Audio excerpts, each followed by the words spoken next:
The night unfolds like a slow breath. You sit quietly, letting the edges of the day dissolve into softness. There's a pale moon outside your window, and for a moment, it feels as if its glow has come just to visit you, to remind you that even light rests sometimes. The hum of the world begins to dim, the clock ticks, the fan hums, the city sighs somewhere far away. You take a gentle inhale and exhale. The space between those two moments is where tonight's journey begins, a stillness that's always been waiting underneath your thoughts. If you've ever found yourself lying awake, wrestling with memories or tomorrow's worries, you're not alone. Even the monks in mountain temples have nights when their minds chatter like playful sparrows. But they've also found something precious, small, simple secrets that turn overthinking into peace. And tonight, you'll uncover them one by one. Before we begin, and I say this softly because I know how easily sleep might catch you, take a second to like the video and subscribe, but only if you genuinely enjoy what I do here. This isn't a sales pitch, it's a sleepy invitation. If my voice ever helps you find calm, that's all I hope for. And since we're sharing this quiet corner of the night together, tell me in the comments where you're listening from and what time it is where you are. It's always beautiful to see how many stars are awake around the world at once. Now dim the lights, maybe turn on a fan for that soft background hum, and let's ease into tonight's journey together. Imagine you're stepping into a moonlit monastery nestled deep in the mountains of Japan. You hear the faint tap of sandals on stone, the whisper of bamboo leaves brushing against each other like an ancient lullaby.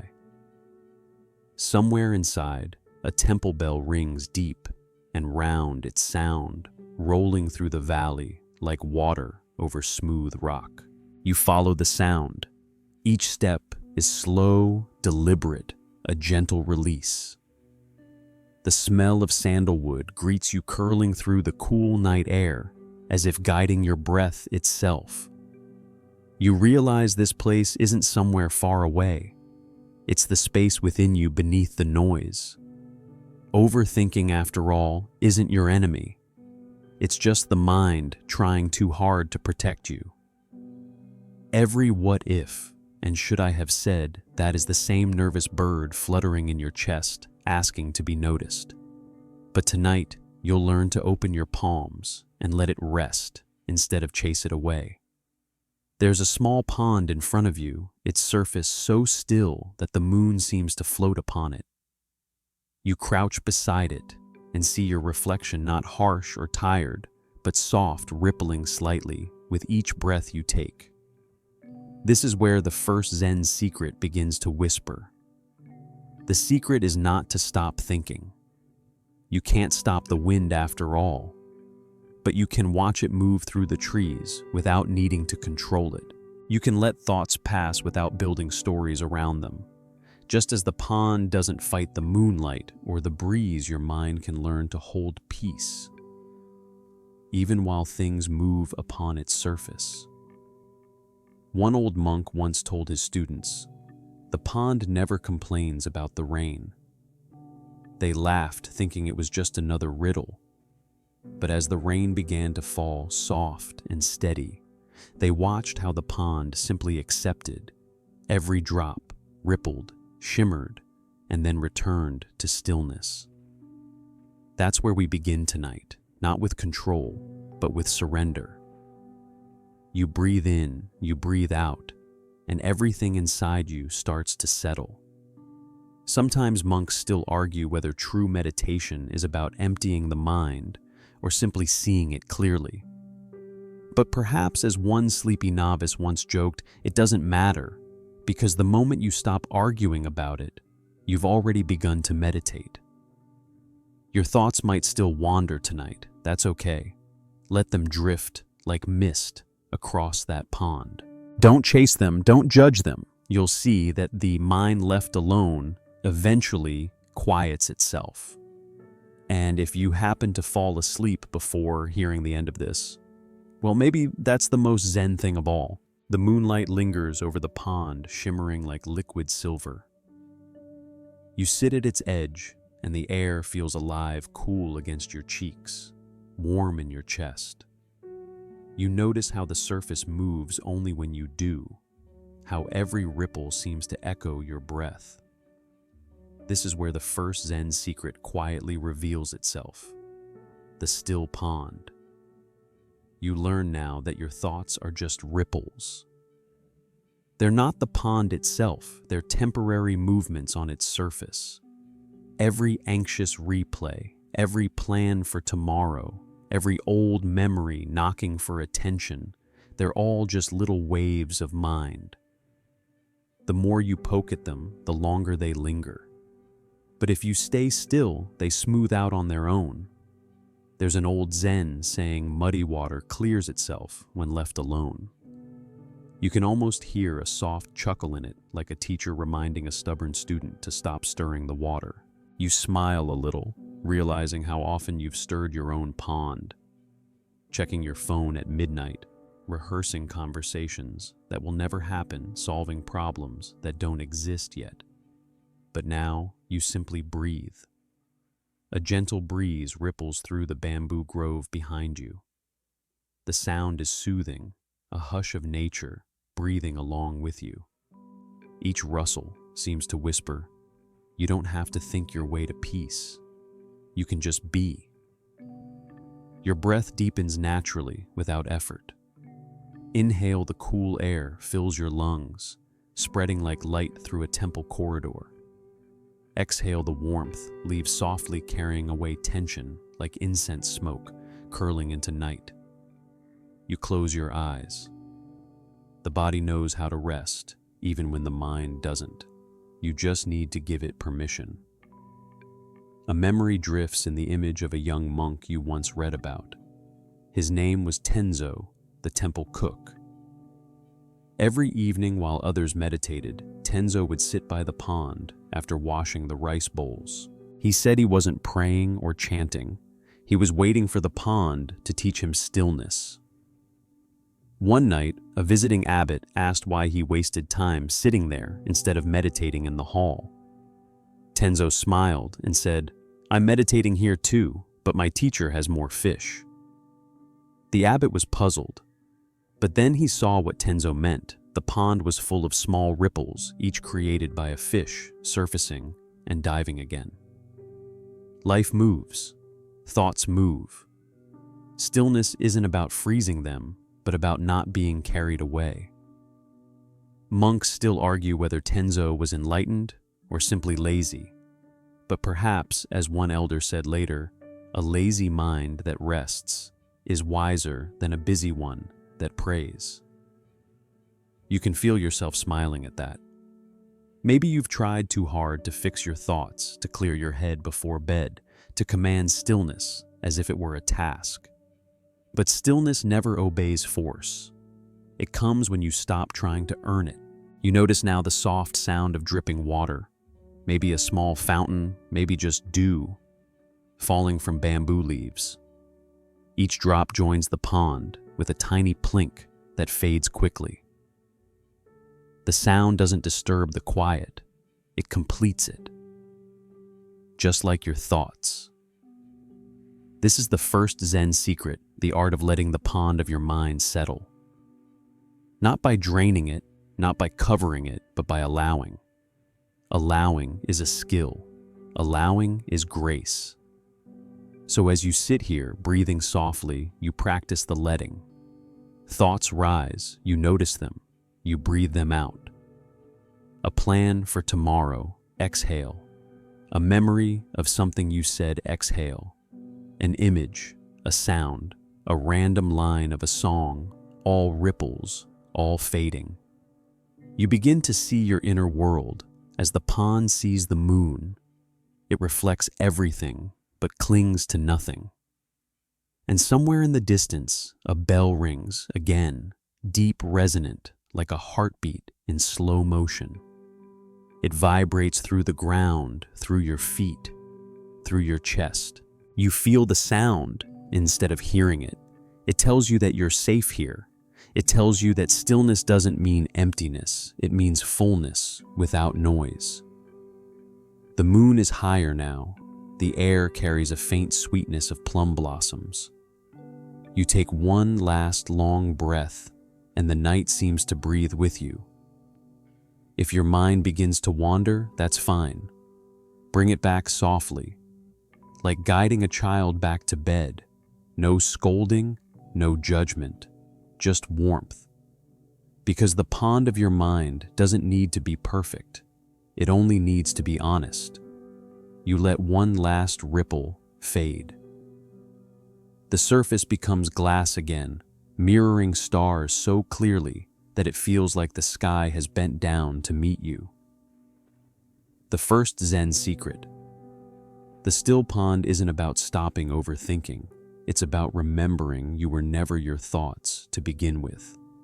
And as your eyes grow heavy, you begin to feel the truth of that like a feather settling into place. The night deepens, wrapping around you like a silk robe. The pond, the bell, the bamboo, they fade softly into the rhythm of your breath.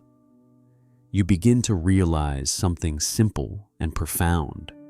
The breath itself has always been there, guiding you, waiting for you to remember it. Each inhale opens the space around your thoughts. Each exhale clears it. Between the two lies a tiny gap, a pause so subtle that you rarely notice it. But within that pause, your whole world can rest. This is the next part of the first Zen secret, the breath between thoughts.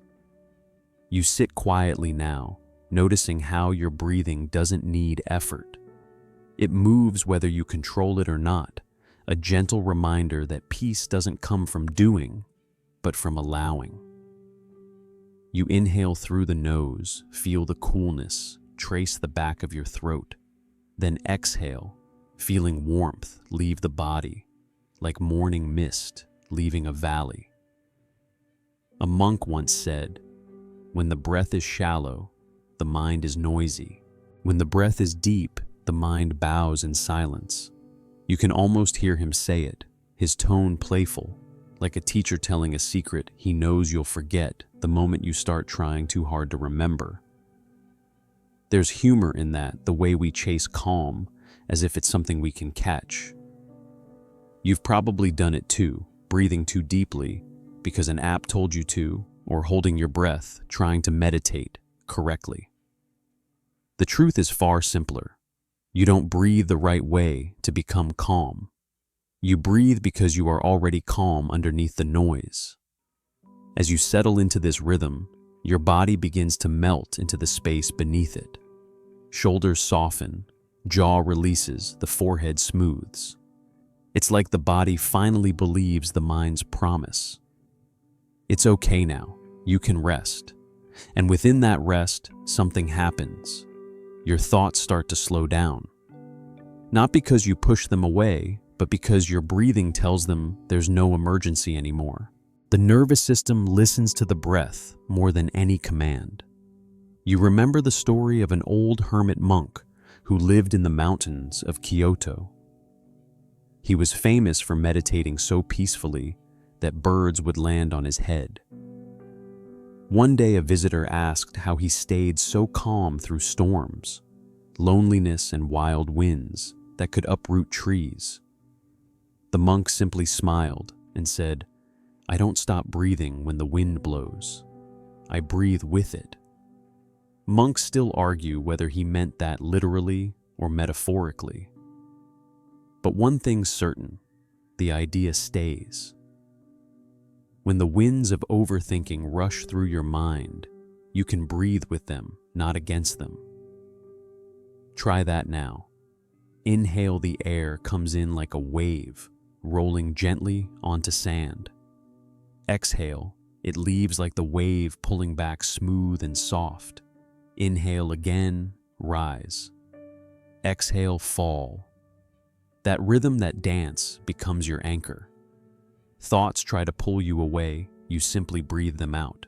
They say something clever, dramatic, maybe even a little funny, but you just smile and let them pass. Because not every thought deserves your attention. There's a light joke among monks about this. One novice once told his teacher, "When I meditate, thoughts attack me like mosquitoes." The teacher nodded and said, "Then stop inviting them to dinner." The novice frowned, but how, he asked. The teacher smiled. Mosquitoes leave when you stop scratching. The same is true of thoughts. They only linger when you engage them. When you scratch the itch of curiosity or fear, the mind feeds the cycle. But when you breathe and stay still, the itch fades and peace returns like cool wind through open doors. In the temple, there's often a rhythm to the night, a drumbeat that slows as the hour deepens. You might imagine that now. A low, slow thud echoing through wooden corridors, syncing with your heart. You don't follow it consciously, but somehow your breath matches it perfectly. You breathe in the drum sounds. You breathe out, silence follows. In the space between, your awareness widens. You begin to sense the shape of stillness, not empty, not numb, but alive. If overthinking is a storm, the breath is your shelter. If the mind is a wild horse, the breath is the open field that lets it run freely until it tires and settles. Right now, there's no need to solve, fix, or analyze. You don't even need to stop thinking. The breath does that for you. Each inhale gathers the scattered pieces of you. Each exhale returns them to stillness. The sound of the temple bell returns faintly, maybe real, maybe imagined. It doesn't matter. Its vibration seems to ride your breath, resonating in your chest. For a moment, you can't tell if the bell is ringing outside or within. A playful thought drifts by. Maybe your overthinking isn't something to erase, but a signal that your breath has wandered off somewhere. Like a friend who wandered too far from the firelight. All you need to do is call it home, softly, kindly. Breathe in, pause. Breathe out, pause. That small pause, that's where peace hides. Not in silence or emptiness, but in that tender gap where nothing is required of you. Stay there for a few heartbeats longer. You begin to feel weightless, as if the night itself is breathing for you now. The moon glows softer, the pond behind your eyelids ripples faintly, and somewhere deep inside your mind whispers, "This is enough," and maybe it is. The night air grows cooler, brushing against your skin like silk. You are aware of everything, yet nothing pulls you away. Breath has become rhythm. Thought has softened into background hum. The temple within you begins to glow faintly. Not a place of walls and roofs, but of awareness and calm. You sense something new now. The aroma of incense drifting through the space. It curls in slow spirals like ghosts of prayer rising toward the rafters. You don't see the stick burning, but you can feel its warmth, its pulse, as if each wisp of smoke carries a secret about stillness. This is the next unfolding of the first Zen secret. Whispers of incense smoke. In Zen temples, monks light incense, not to make the air smell pleasant, but to mark the invisible, the way time passes, how a moment burns and fades, how nothing lasts, yet everything leaves a trace. Tonight, you notice the same thing in your thoughts. Each one arises, dances briefly, then dissolves into air. You take a breath in, the scent deepens. You breathe out, it thins. The smoke twirls in the candlelight, just as your thoughts twist and rise, shaped by unseen winds of memory and desire. A long time ago, A temple novice asked his master why monks used incense during meditation. The master said, "Because thoughts have no scent. But if they did, they would smell like smoke." The novice frowned. "So smoke represents our thoughts?" The master chuckled. "No. Smoke reminds us they fade." Monks still debate whether he meant it metaphorically or if he was simply enjoying confusing his students. But one thing is certain, incense carries a message. Your body already understands every thought is fleeting. You watch the smoke drift upward and notice how it never travels in a straight line. It bends, swirls, loops back on itself, and yet it never resists the air. It lets go instantly. That's what awareness feels like when you stop trying to control it. If the pond was your mind's stillness, then the smoke is your mind's playfulness. Light wandering, never fully caught. You smile at that, realizing how even the air seems to meditate. As you continue breathing, you begin to hear faint chanting in the background, slow, resonant, like waves of sound washing through the temple halls. The syllables are ancient and unfamiliar, yet their rhythm feels like home. You can't understand them, but you don't need to. The meaning isn't in the words, it's in the vibration, in the way it anchors the heart while freeing the mind. It's funny how sometimes you can feel peace without understanding it. You might not know the source, but your body does. It leans toward calm, the way flowers turn toward light. You let the sound merge with your breathing. Inhale, the chant rises. Exhale, the chant fades. You're not separate from it now. You are part of the song. There's a small, mischievous story about a monk who loved incense so much that he would light it during every meal, every chore, even while cleaning the temple floors. One day, the abbot caught him doing it again and asked, "Are you praying while you clean?" The monk replied, "No, I'm reminding myself that dust and smoke are cousins." The abbot blinked, then laughed so loudly that he scared the birds off the roof. The lesson: even the things that cloud your vision can become part of your meditation. Overthinking doesn't need to disappear, it can transform. When you observe a thought without chasing it, you turn its smoke into fragrance. In this moment, your thoughts may rise like smoke, curling unpredictable, shaped by invisible wind. Some will carry worries, some will carry joy. Some may be so faint you barely notice them. You don't need to label or resist. Just breathe and let them move. Notice how the smoke never asks where it's going. It trusts the air completely. Can you do the same? When you surrender like that, something inside you unlocks a lightness, a freedom that's both ancient and deeply personal. The monks call it shikantaza, just sitting. It's meditation without goal or grasping. Just sitting, breathing, existing as smoke does, free from the need to become anything else. Your overthinking mind may still whisper, "But what if I'm doing it wrong?" Let that thought be another curl of smoke. Let it rise, shimmer, and fade. A playful idea comes to you.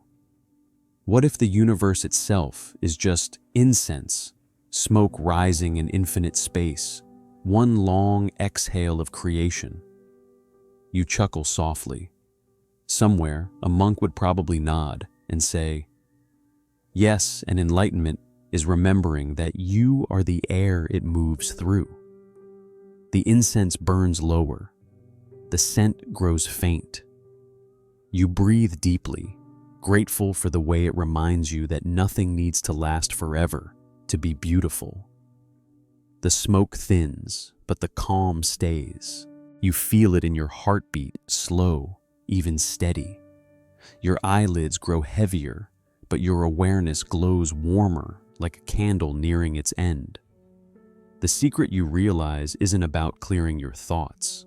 It's about watching them turn to smoke, graceful, impermanent, harmless. The mind will move, that's its nature. But awareness, like the air, always remains. So you rest inside that awareness now, wide, quiet, limitless.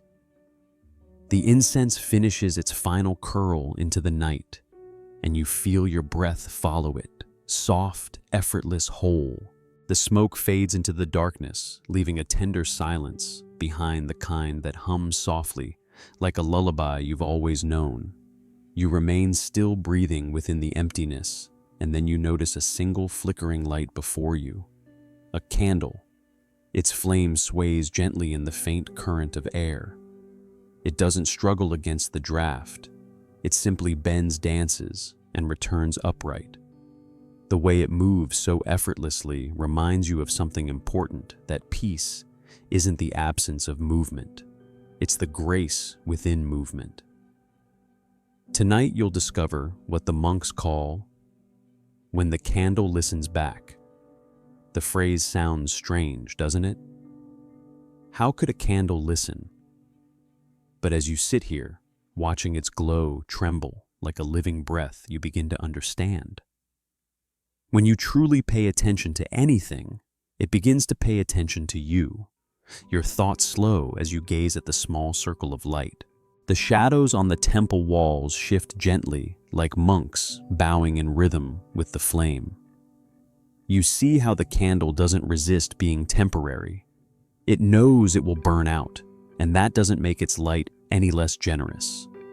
You smile faintly, thinking how overthinking often comes from fear of endings, fear that if you stop thinking, you'll lose control. But the candle shows you the opposite. To shine brightly, you must let yourself be consumed a little. Long ago, there was a sleepy novice in a Zen monastery who was put in charge of lighting the candles before evening meditation. He was a dreamer, always lost in thought, and one night he forgot to bring the matches. Panicked, he ran to the abbot and confessed, "Master, I've failed the ritual. The flame will not light." The abbot took the unlit candle, smiled, and said, "Then tonight, let the darkness be our teacher." They sat together in that dark meditation hall, breathing in silence. The young monk said later that it was the most vivid meditation he ever experienced, as if the darkness itself had begun to listen to his mind. Monks still argue whether that was the night the abbot achieved enlightenment or simply ran out of patience. But either way, the story endures because it reveals something simple. Even darkness can teach if you stop demanding answers. You keep your eyes on the candle flame, noticing its subtle dance. Each flicker mirrors the small changes in your breath. When you inhale, it straightens. When you exhale, it softens. It listens to you. And maybe, just maybe, you've been so busy trying to control your mind that you forgot your mind is also listening back. It's not your enemy, it's your student. You whisper inwardly, "Be still," and like a well-trained flame, it obeys. Then, almost comically, a stray thought appears. Did I blow out all the candles before bed last night? You chuckle softly at yourself. There's your mind again doing what it does best, inventing fires where there are none. The sound of your own laugh blends with the flicker of light, and suddenly everything feels lighter, even the absurdity of worrying at this hour. There's humor in Zen for a reason. The masters knew that laughter was a shortcut to awakening, a reminder not to take the mind too seriously. A famous monk once said, "If your meditation makes you frown, you're doing it wrong." You remember that now, and let your smile become part of your practice. The candle's light glows warmer, stretching shadows along the walls like brushstrokes on rice paper. You can almost hear the faint creak of the temple floor, the night wind brushing the wooden eaves. Everything seems to lean in closer, as if the whole room is breathing with you. You breathe in, light grows. You breathe out, shadows soften. Somewhere a bell chimes the late hour. You don't know what time it is anymore, and it doesn't matter. Time feels like something your thoughts once invented, but forgot to maintain. You remember what the abbot once said: "The mind is like wax, too hot, and it melts, too cold, and it cracks. Keep it near the flame, but not in it." You can feel that balance now, aware but relaxed, present but drifting. And maybe that's what it means when the candle listens back. It's not just you observing the flame, it's the flame teaching you how to burn gently, how to live with grace even as you fade. Your overthinking too can burn softly if you stop feeding it fear. Let it flicker, let it dim, let it teach you. You close your eyes and imagine the flame glowing within you, at the center of your chest, where breath meets heartbeat. Each inhale brightens it slightly. Each exhale lets it settle into steady warmth. That's the inner light monks speak of when they say mindfulness. It's not mystical, it's the warmth of awareness itself. You realize you don't need to fight the dark corners of your mind. You can simply light a small candle there. A quiet peace spreads through you now, like melted wax flowing over old worries, sealing them gently. The body sinks deeper into stillness. The breath slows naturally, like the flame shrinking toward its end. The candle may not last the night, but the memory of its light will. And as you drift closer to sleep, one last gentle thought rises. Maybe your thoughts too are candles, not fires to fear, but small lights that burn out when their purpose is done. You let that image rest with you, glowing softly behind your eyelids, until everything flame, smoke, breath, thought becomes one gentle pulse in the silence. The silence now feels deeper, not empty, but full of unseen whispers, of soft echoes between your breaths. Somewhere in that stillness, the candle has gone out. You didn't even notice when it happened. The flame had dissolved so quietly, as if it bowed and disappeared into its own shadow. You open your inner eyes and realize that what remains isn't darkness, it's spaciousness.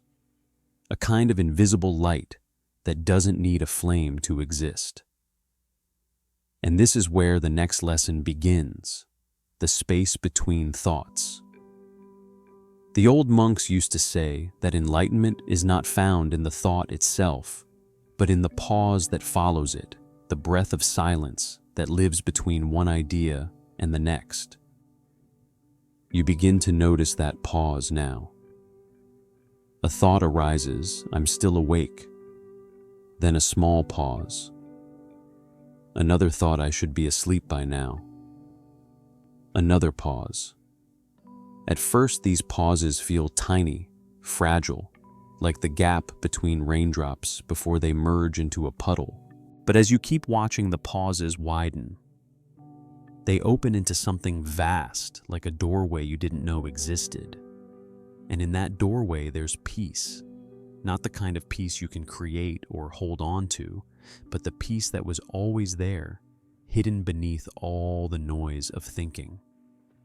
It's strange, isn't it? The more you try to think your way to stillness, the more restless you become.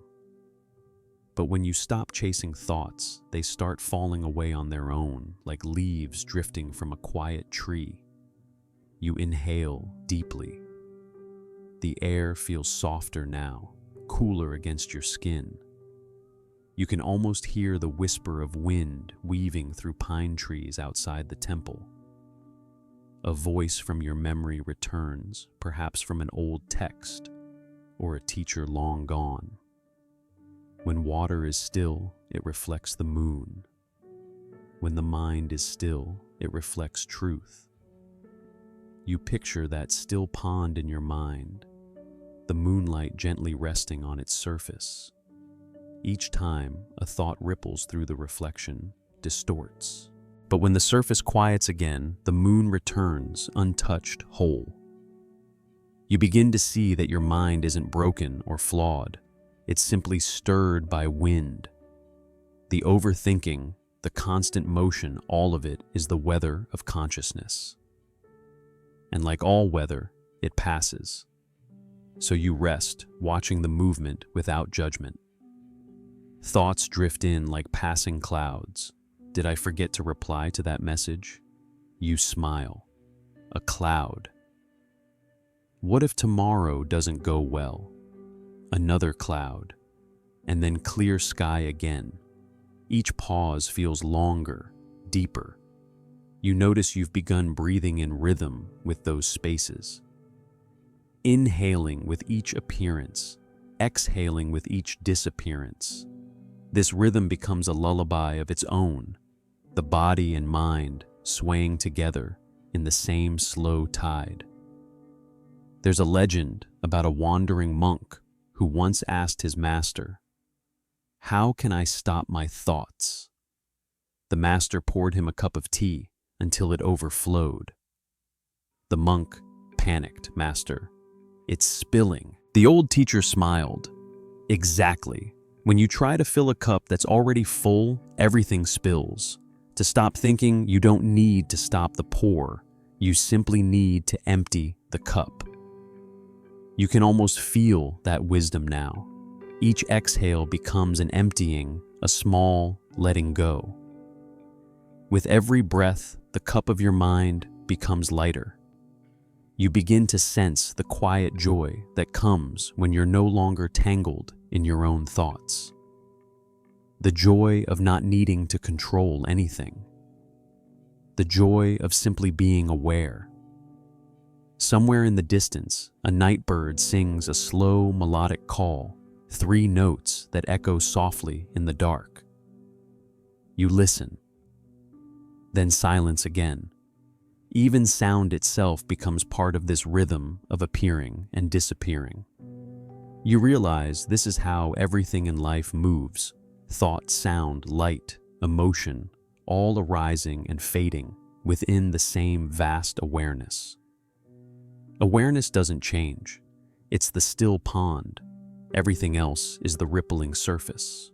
As this realization deepens, something subtle happens. Your body begins to dissolve into that awareness. You can no longer tell where your skin ends and the air begins. You are both the pond and the reflection, both the silence and the sound. And in this merging, overthinking loses its meaning.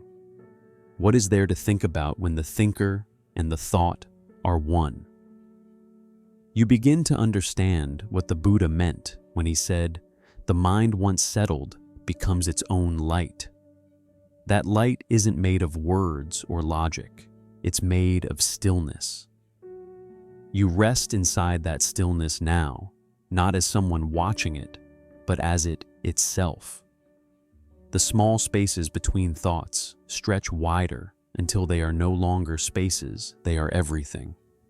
And within that vastness, you find yourself weightless.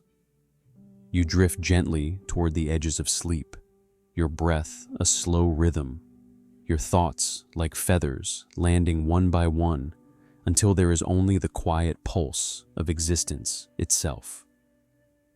No effort, no control, no problem to solve, just the gentle truth that in the space between thoughts, you were free all along. There's a deep comfort in that freedom, like stepping into warm sunlight after a long winter. You feel it radiating from within, soft and steady, melting the edges of your tension. For a moment, even the word thinking feels distant, like something that belonged to another life. You drift here, half awake, half dreaming, where awareness and sleep begin to blend. And just when you think there's nothing more to discover, another layer of the mind unfolds. This one whispers of impermanence, the next ZEN secret, the art of letting things pass, even thoughts about overthinking. The monks in Kyoto say impermanence is not a philosophy, it's a lullaby for the restless mind. They tell a story of a temple bell that cracked during a storm. The sound was never the same again, softer, more human. When travelers heard it, they wept because it reminded them of their own hearts, strong once changed, now still beautiful.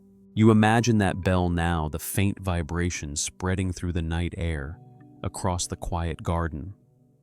Each ring dissolves into silence, just as each moment in your mind arises and fades. Nothing stays, and that's okay. A thought about tomorrow. It passes. A memory of something awkward you said last week. It passes. Even the feeling of peace you have right now, it will pass too. And that's the gentle miracle of it all. You realize that overthinking isn't your enemy.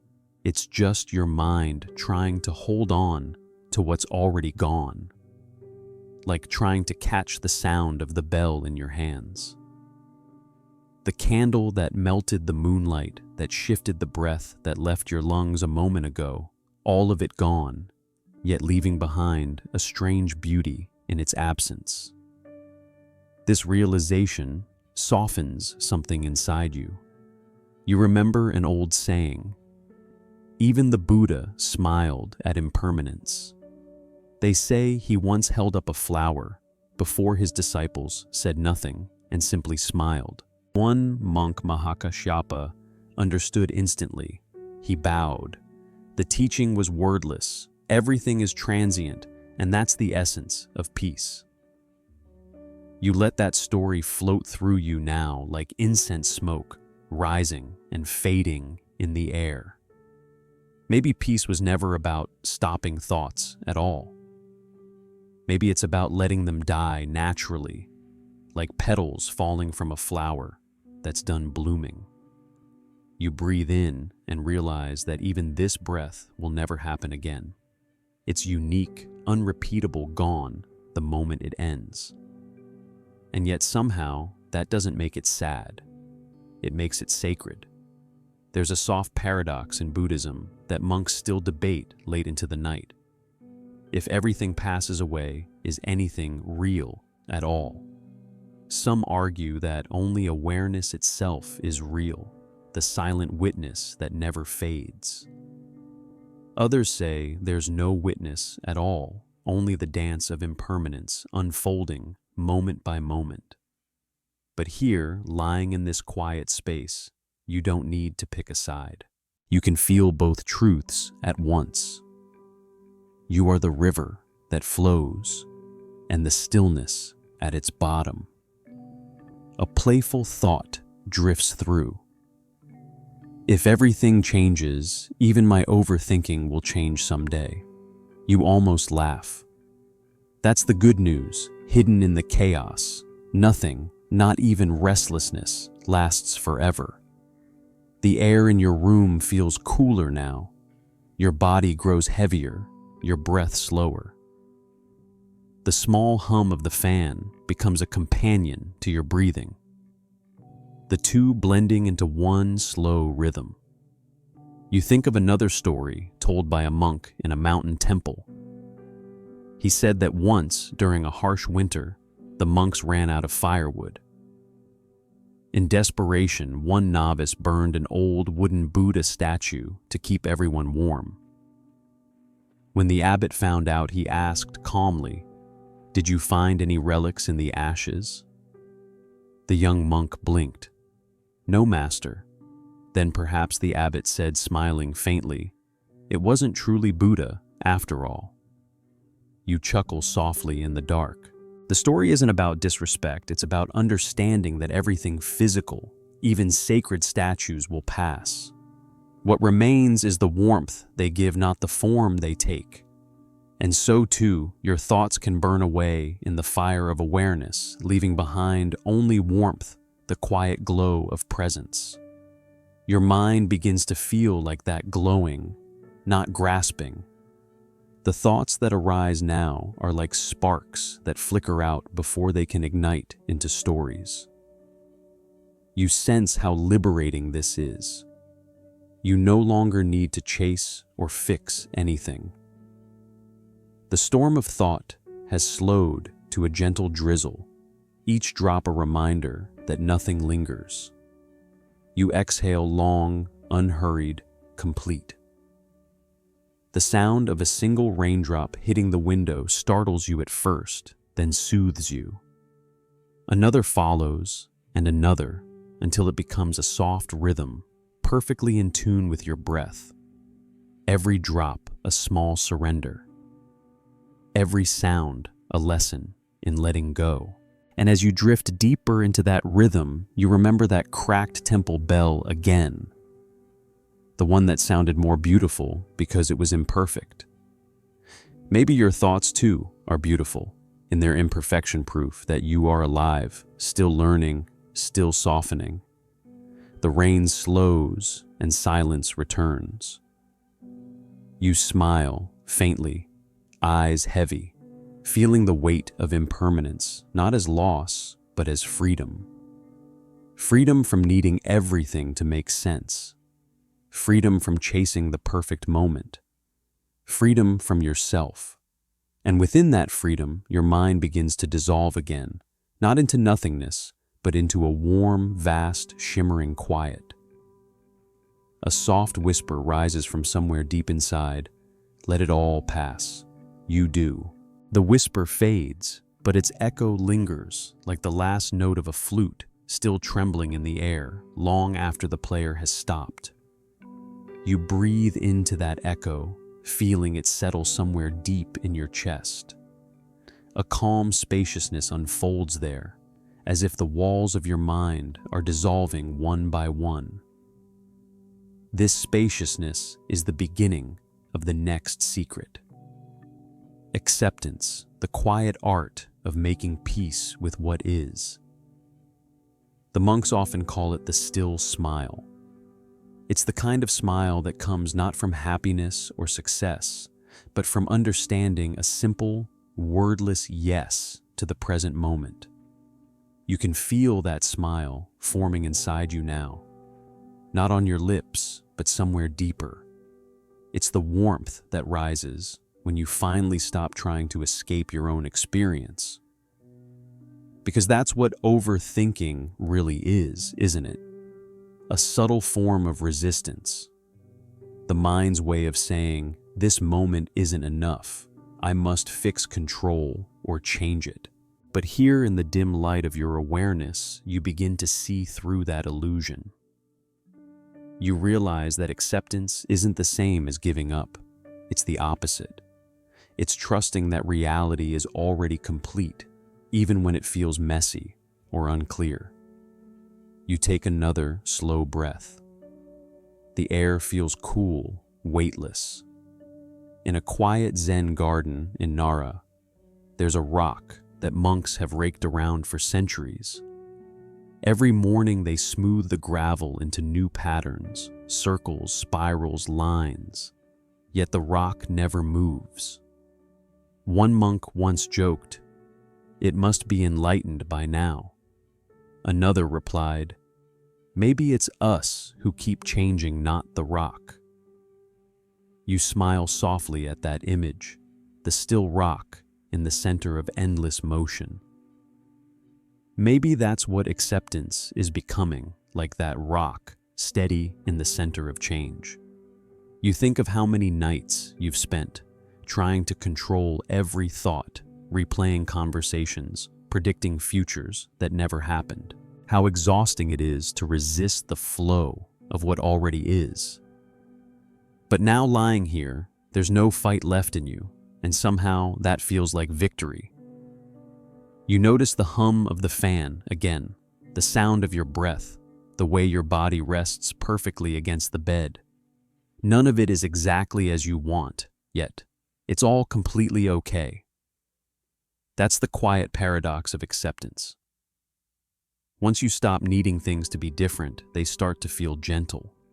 You remember a story about a monk who was sweeping the temple courtyard. The wind kept blowing leaves back where he had just cleaned. Frustrated, he complained to his master, "No matter how much I sweep, the courtyard won't stay clean." The master looked up from his tea and said, "Then perhaps it is not the courtyard that needs sweeping." You laugh softly at the wisdom in that. Maybe it's not the thoughts that need tidying, it's the mind that needs to stop insisting on order.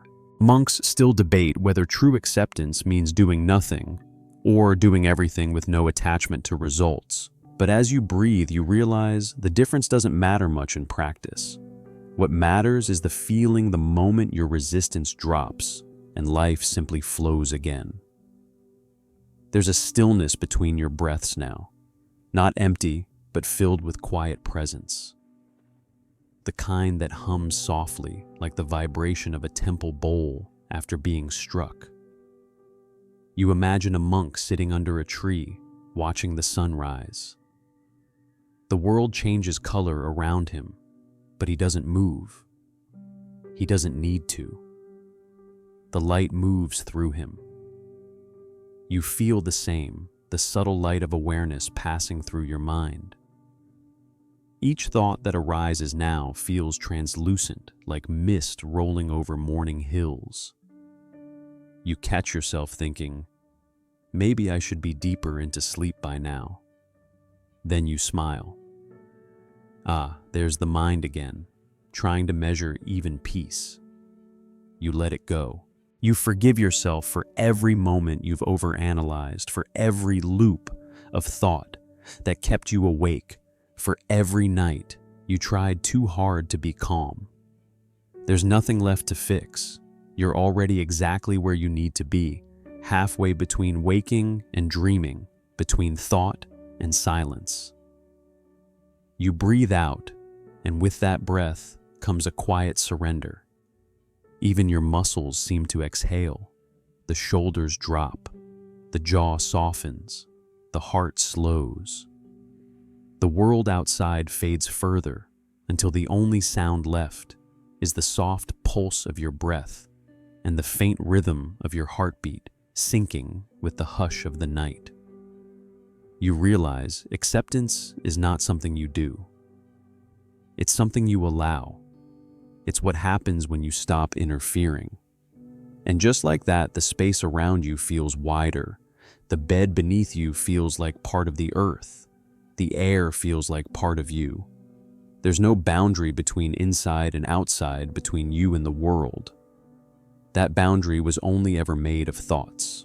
You see it now how thinking divides, but acceptance unites. The monks sometimes call this the mind like sky. Clouds of thought drift by storms may come, but the sky itself is never harmed. You are that sky. Vast, unshaken, still smiling. Somewhere you think you hear the faint sound of wind through bamboo, though it might just be your breath. Either way, it's beautiful. You let the moment be exactly as it is, perfectly imperfect. And for the first time in a long while, you truly rest. You rest within that stillness for a long while, not asleep, not fully awake, just hovering in the middle ground where thought and silence meet. It's a sacred place, this in-between. You begin to feel that here, in this suspended quiet, there is another secret waiting for you, one that glows softly behind your closed eyes. It is compassion, the fourth Zen secret, the one that unties the final knots of overthinking. Because what is overthinking really but the mind trying to protect you, trying to fix the world before it can hurt you? The monks say that the mind overthinks for the same reason. The heart beats out of habit, out of care. But somewhere along the way, that care becomes fear.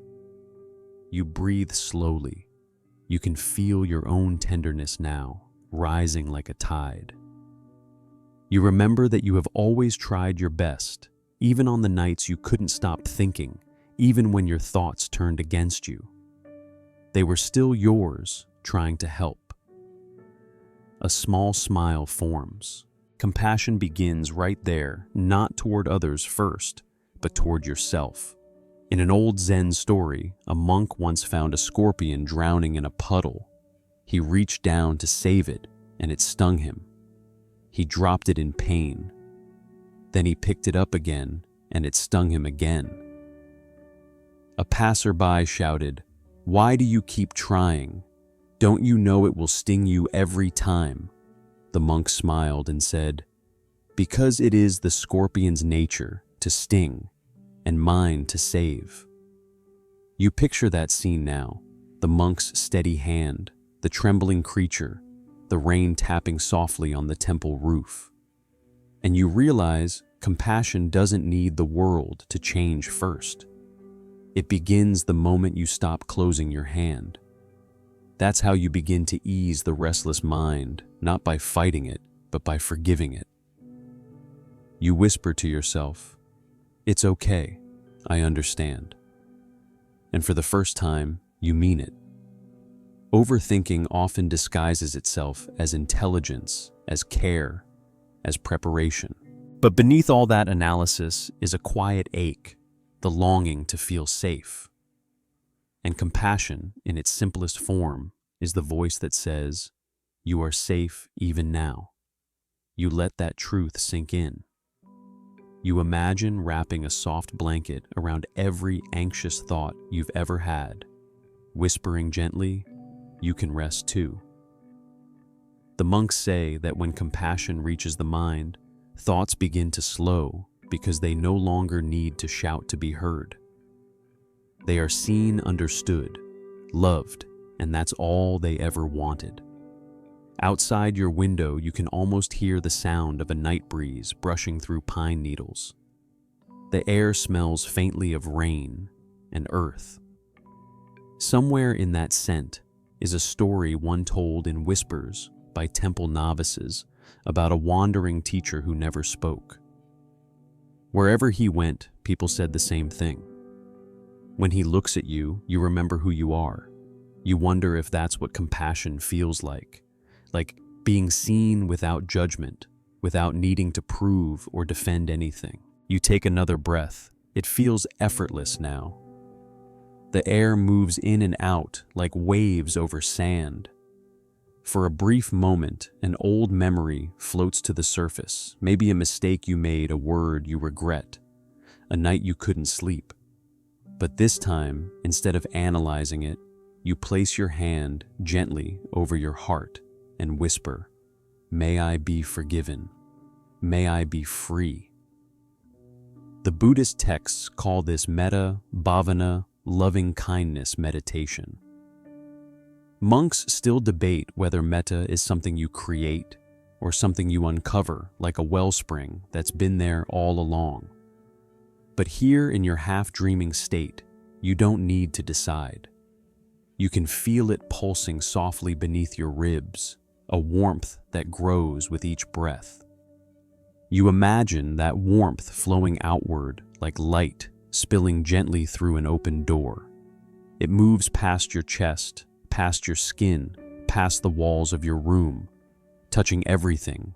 It meets the fan, the ceiling, the quiet sky outside.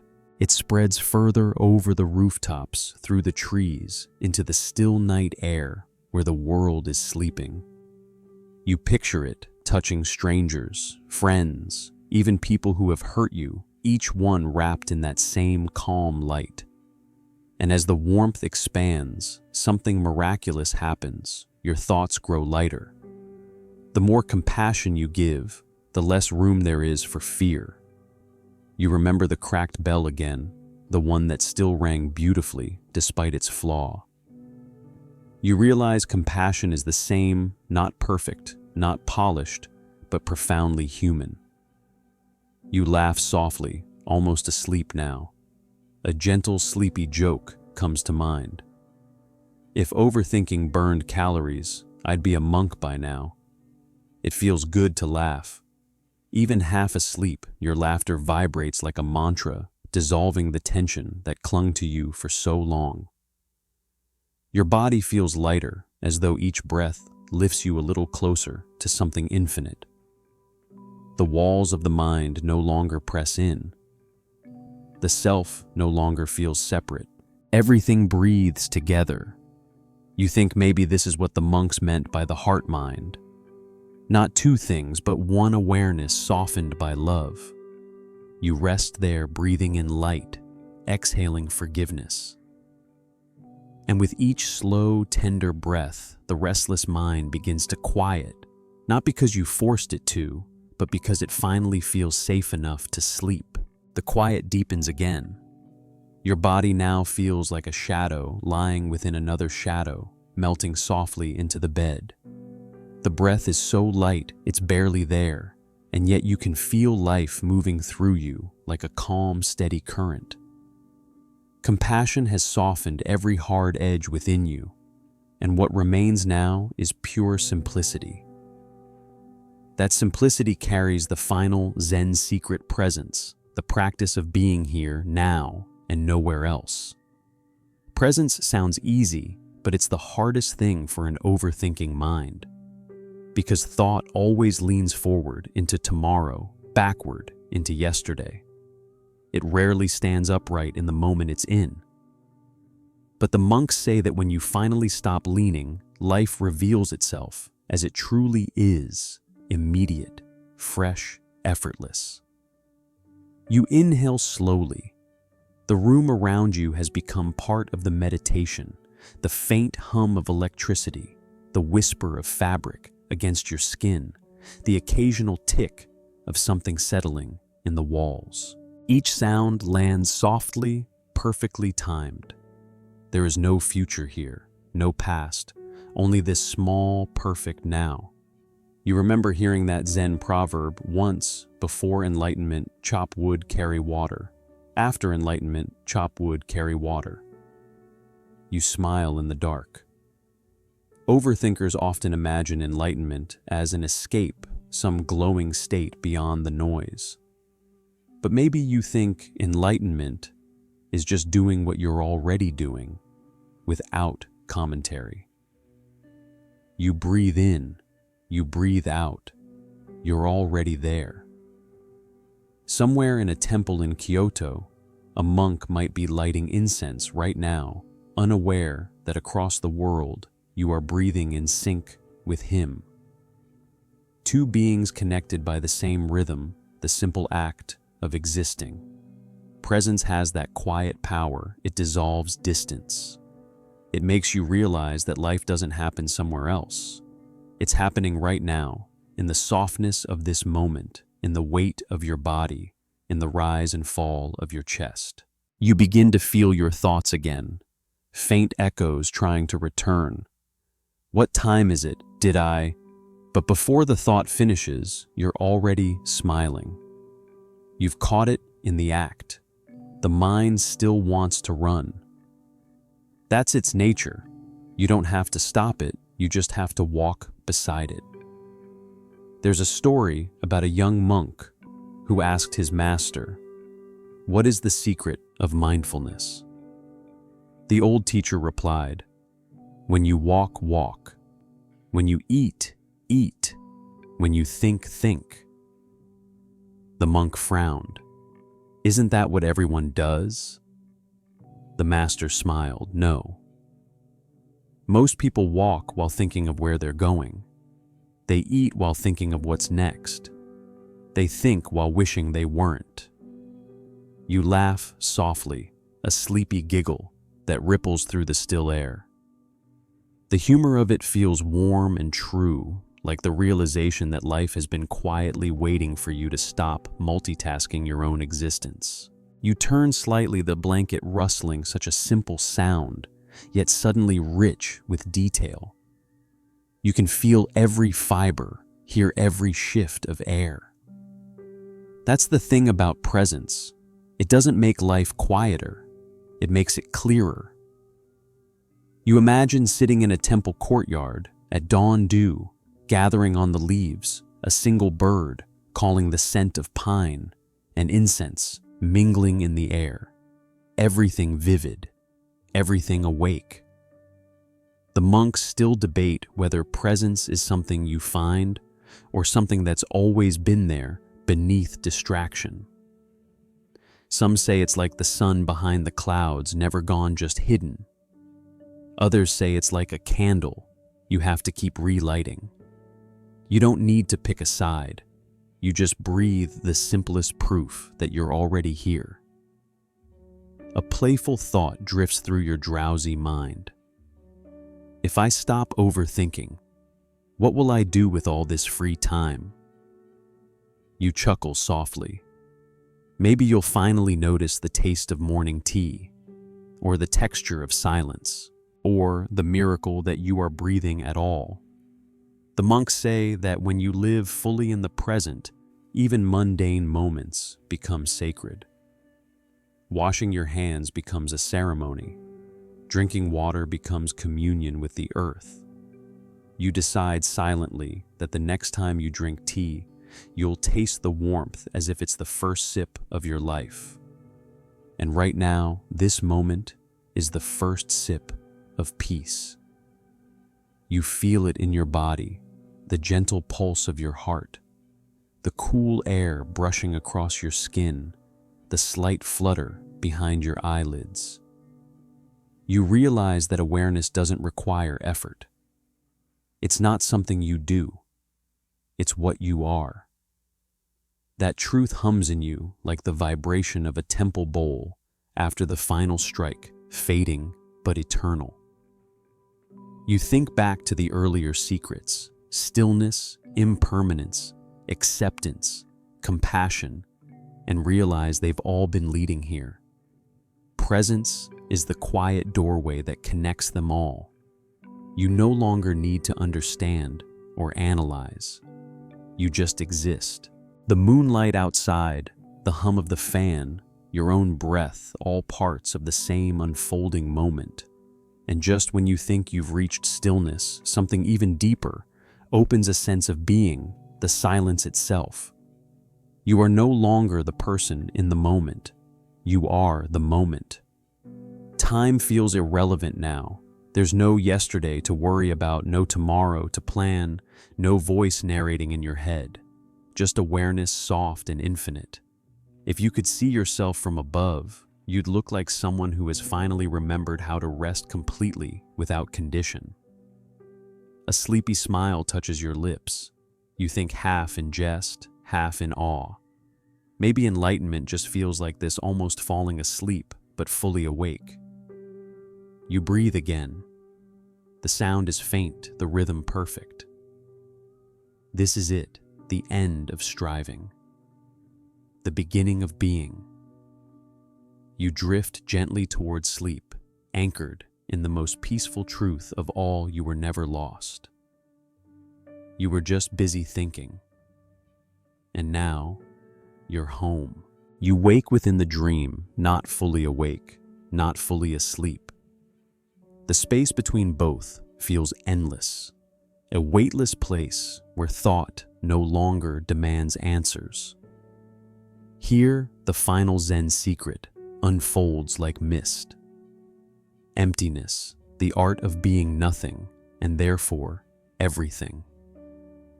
Emptiness sounds bleak at first to an overthinker. The mind wants content, something to fill the silence with. It wants to analyze, define, dissect. But the monks say emptiness is not absence, it's openness. A sky so vast that it can hold every cloud and still remain untouched. You breathe into that vastness now.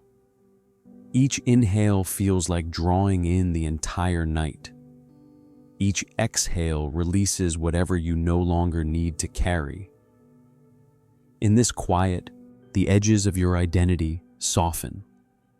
You are not your thoughts, not your fears, not your plans. You are simply awareness itself, endless, spacious, unbounded. It's strange at first, realizing you've spent so long trying to find yourself, only to discover that the self was never the point. The monks laugh about this, calling it the greatest cosmic joke. They say, when you stop searching for yourself, you discover you were never missing. You let that thought drift through you like incense smoke, rising, curling, fading. Emptiness doesn't mean disconnection. In fact, the opposite is true. It's what allows you to feel connected to everything. Like air connecting all lungs, or the ocean holding every wave. You're not separate from the world, you're woven into it. You think of all the moments you overanalyzed, all the sleepless nights spent replaying conversations, worrying about choices, chasing meaning. Each thought was like a ripple trying to understand the sea. But the sea never needed understanding, it simply was. And so are you. The room seems to glow faintly in the dark now, or maybe it's just your perception shifting. You can sense the stillness of the furniture, the patient silence of the air, even the invisible hum of atoms moving through everything. It feels as though the world itself is breathing with you in out. In the monastery, there's a meditation called shikantaza, just sitting. The monks describe it as sitting without goal, without expectation, without trying to fix or attain anything. Just sitting. You smile softly. That's what you're doing right now, lying here just existing. You don't have to fix your overthinking. You just stop believing it's you. A passing memory flickers, maybe, of your younger self sitting alone, worrying about the future. You want to reach back and tell them, you're already enough. You don't have to think your way into peace. You just have to stop resisting what is. That's the real freedom, isn't it? To let go not only of problems, but of the need to be someone who solves them. You breathe deeply. The air feels cool as it enters, warm as it leaves. You feel it in your chest, then fading gently into the silence. Somewhere deep inside, there's a pause, a stillness that's so vast, it almost feels like falling. But you realize, as the monks teach, there's no ground to hit. Because emptiness has no bottom. It's infinite. You think of a koan you once heard. What is your original face before you were born? It used to confuse you. Now it feels like poetry. Maybe original face just means the pure awareness behind all masks, the part of you that existed before labels, before identity, before the world told you who you were. You touch that awareness now, not with thought, but with presence. It's calm, luminous, boundless. Another breath, another wave of stillness. In this silence, even your heartbeat feels like a mantra, the rhythm of life repeating, I am, I am, I am. You realize that emptiness doesn't erase meaning, it makes space for it. Because when you stop clinging to definitions, everything becomes miraculous again. The texture of the blanket, the whisper of air through your nose, the pulse in your fingertips. Tiny sacred details so ordinary yet alive. You sense the paradox now. To be full, you must first become empty. When the cup is full of opinions, judgments, and noise, nothing new can enter. But when it's emptied even for a moment, the universe itself can pour in. That's what's happening now. Your mind is a clear bowl catching moonlight. You are no longer trying to reach enlightenment. You're realizing it's been quietly unfolding all along, in every breath, every thought, every letting go. A faint image appears in your drifting mind, a lotus flower blooming in mud. The monks often say the lotus blooms most beautifully from the deepest mud. You finally understand, even your overthinking, your worries, your struggles were part of the soil that helped you awaken. You whisper softly, almost as if to the universe itself, "Thank you." The gratitude is wordless, not forced. It flows naturally, like water returning to the river. You've reached a point beyond striving. There's nothing left to seek, nothing to escape. In this sacred silence, everything belongs. Even thought, when it arises now, is no longer an enemy. It's just another ripple in the sea. You let it pass, smiling at its gentle persistence. The night feels infinite, and you finally feel infinite within it. And as your body sinks deeper into the bed, your awareness expands beyond it, merging with the hum of the world, the pulse of distant stars, the quiet heart of existence itself. You are nothing. You are everything. And at last you rest. You drift further now, deeper into the quiet currents of your mind, as if descending the steps of an ancient temple, submerged beneath moonlight. The air grows softer here, or perhaps it's your thoughts that have loosened their grip. Somewhere in that stillness, the sixth layer of calm begins to unfold. Acceptance, the gentle art of allowing things to be exactly as they are. Acceptance isn't surrender in the defeated sense. It's not giving up. It's giving in, leaning into the truth that the world was never meant to bend to our expectations. You breathe that in, and with each exhale, release the subtle war you've been waging with reality. The monks call this Nyose so Nyose Sho, the teaching of suchness. It means things are exactly as they are. The clouds drift, the wind shifts, your breath rises and falls, each moment perfectly itself. The more you try to control the rhythm, the less it flows. There's an old story about a monk who tried to stop a waterfall with his bare hands. Day after day, he stood beneath the roaring cascade, determined to master his own mind by mastering nature. On the seventh day, exhausted and bruised, he realized something. The only way to stop the water was to stop fighting it. He sat down, allowed it to fall over him, and for the first time felt the cool peace of the stream, as a friend, not an opponent. You let that image flow through you. The waterfall of thoughts, emotions, memories, all of it cascading endlessly. You don't need to stop the flow tonight. You just need to stop reaching for control. You inhale deeply, then release with a soundless sigh. Somewhere between your ribs and your heartbeat, a soft realization blooms. Peace doesn't come from changing the world. It comes from ceasing to demand it be different. That doesn't mean apathy. The monks would laugh at that. They often say, true acceptance is the most compassionate act. Because when you stop fighting reality, you have energy left to love it. A small smile flickers across your lips, that kind of sleepy knowing smile that arrives when the truth finally lands in the body, not just the mind. And maybe that's what your overthinking was always trying to do, to protect you, to predict, to perfect. You can thank it now. It doesn't need to work so hard anymore. Monks still argue whether acceptance is a practice or a result. Some say it must be cultivated through years of mindfulness.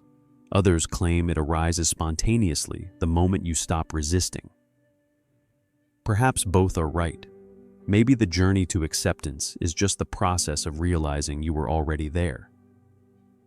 The fan hums quietly nearby, a steady circular mantra. Your mind too circles gently, but without force. You notice sounds without labeling them. The distant creak of the house, a car passing faintly outside, all of it happening within the same field of awareness. And you are the witness to it all. calm, grounded, open. You remember the story from earlier, the monk who fell asleep mid-chant. The others teased him for days, but their teacher said he did not fall asleep. He fell into truth. Maybe that's you now, halfway between wake and dream, falling softly into truth.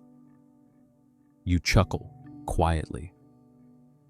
It's a strange thought, laughing in the middle of spiritual awakening. But then again, most enlightenment stories end in laughter. The monks call it the laughter of recognition. The realization that what you sought was never far away. You feel that laugh ripple through your body like a small vibration of joy. Then it fades into warmth. Your overthinking mind still murmurs occasionally, a faint voice saying, "But what if?" You nod gently at it like a teacher acknowledging a child. "Thank you," you whisper inside. But we're resting now, and somehow that's enough. Outside your window, the world continues to turn. Somewhere dawn is touching the horizon in another country. Somewhere a monk is sweeping temple steps, humming softly. Somewhere someone else is lying awake, tangled in thoughts you've already released. You're all connected by this thread of breath, this shared hum of existence. You shift slightly, feeling the blanket adjust around your shoulders, the cool air on your cheek. Even this is part of the teaching. Acceptance isn't an idea, it's sensory. It's in how you inhabit the moment you're in. You let your breath deepen again. The rise and fall becomes like ocean waves, gentle and endless. A faint voice from memory whispers, perhaps from a sutra you once heard. When the mind stops arguing with the moment, the gates of heaven open quietly within. You let the words dissolve. No need to analyze them. Just feel their truth. Your thoughts slow, not because you're forcing them to, but because there's nothing left for them to fight against. Like a child realizing the game is over, they sit down quietly, smiling. And in their silence, you discover something extraordinary. Life itself hums perfectly fine without your interference. The body breathes, the heart beats. The night carries you forward. You are safe in the current of now. You drift a little deeper, not downward, but inward into a calm so steady it feels eternal. The fan hum, the air, your pulse, all one rhythm now. This is what the monks call anatta, no self. Not a negation, but a release. The boundaries between you and the world dissolve. There's only awareness, effortlessly aware of itself. And in that awareness, acceptance blooms wide and luminous. You are no longer trying to sleep. You are simply resting in being. The waterfall still flows, the night still moves, but your heart remains still. And that stillness, that quiet, unshakable peace feels like home. You breathe again, slow and deep, like the ocean resting between tides. The night holds you, like a mother holds her child, steady, unwavering, infinite. The next layer of stillness unfolds, non-attachment, the art of holding everything with open hands. Non-attachment is often misunderstood. People think it means not caring, but that's not it at all. It means you care deeply, just without clinging. You still love, still dream, still feel, but your peace no longer depends on how things turn out. You let life move through you the way wind moves through bamboo, flexible, singing, unbroken. You exhale softly. Even your breath is a teacher, now appearing fading, never yours to keep. The monks like to illustrate this with a small story. A student once asked the master, "How can I love without attachment?" The master poured tea until it overflowed, spilling everywhere. The student gasped, and the master said, "See?" The cup was already full. He meant, when your heart is already full, you don't need to grasp. You picture that image, tea spilling over, fragrant steam rising, and you understand. You've been holding your thoughts like that too, gripping them until they scald. But tonight, you release your cup. You let the tea flow freely. A soft laugh escapes you. Monks still argue, you whisper to yourself, whether detachment is a discipline or a grace. Some say it comes through years of meditation, others that it happens in a single breath. Maybe like all paradoxes, both are true. Your mind drifts to moments in your life where clinging caused pain, trying to hold on to certainty, to people, to the illusion of control. Every attachment, however precious, carried a thread of fear. What if I lose this? But you can feel something changing now. You see that everything, even thought itself, was never meant to be possessed. Everything is visiting. Every joy, every sadness, every sound of the night. You rest in that awareness. The sound of the fan hums again, a low circle of air spinning endlessly. Each rotation is new, yet it's the same hum. That's how life feels too, a rhythm of letting go and returning. You remember a playful monk from an old temple in Kyoto. He once tied a string to a leaf and told visitors it was the leash of enlightenment. When asked what it meant, he laughed, saying, "When you tie something to nothing, both are free." You think of that often. Tonight, it finally makes sense. You let your thoughts drift across the vastness of your awareness like lanterns on water. Each one glows briefly, a memory, a hope, a name, then drifts beyond the edge of sight. You don't chase them anymore. There's peace in not chasing.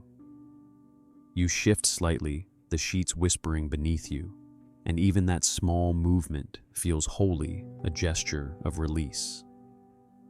Another memory rises, sitting at your desk late one night, replaying a conversation that didn't go the way you wanted.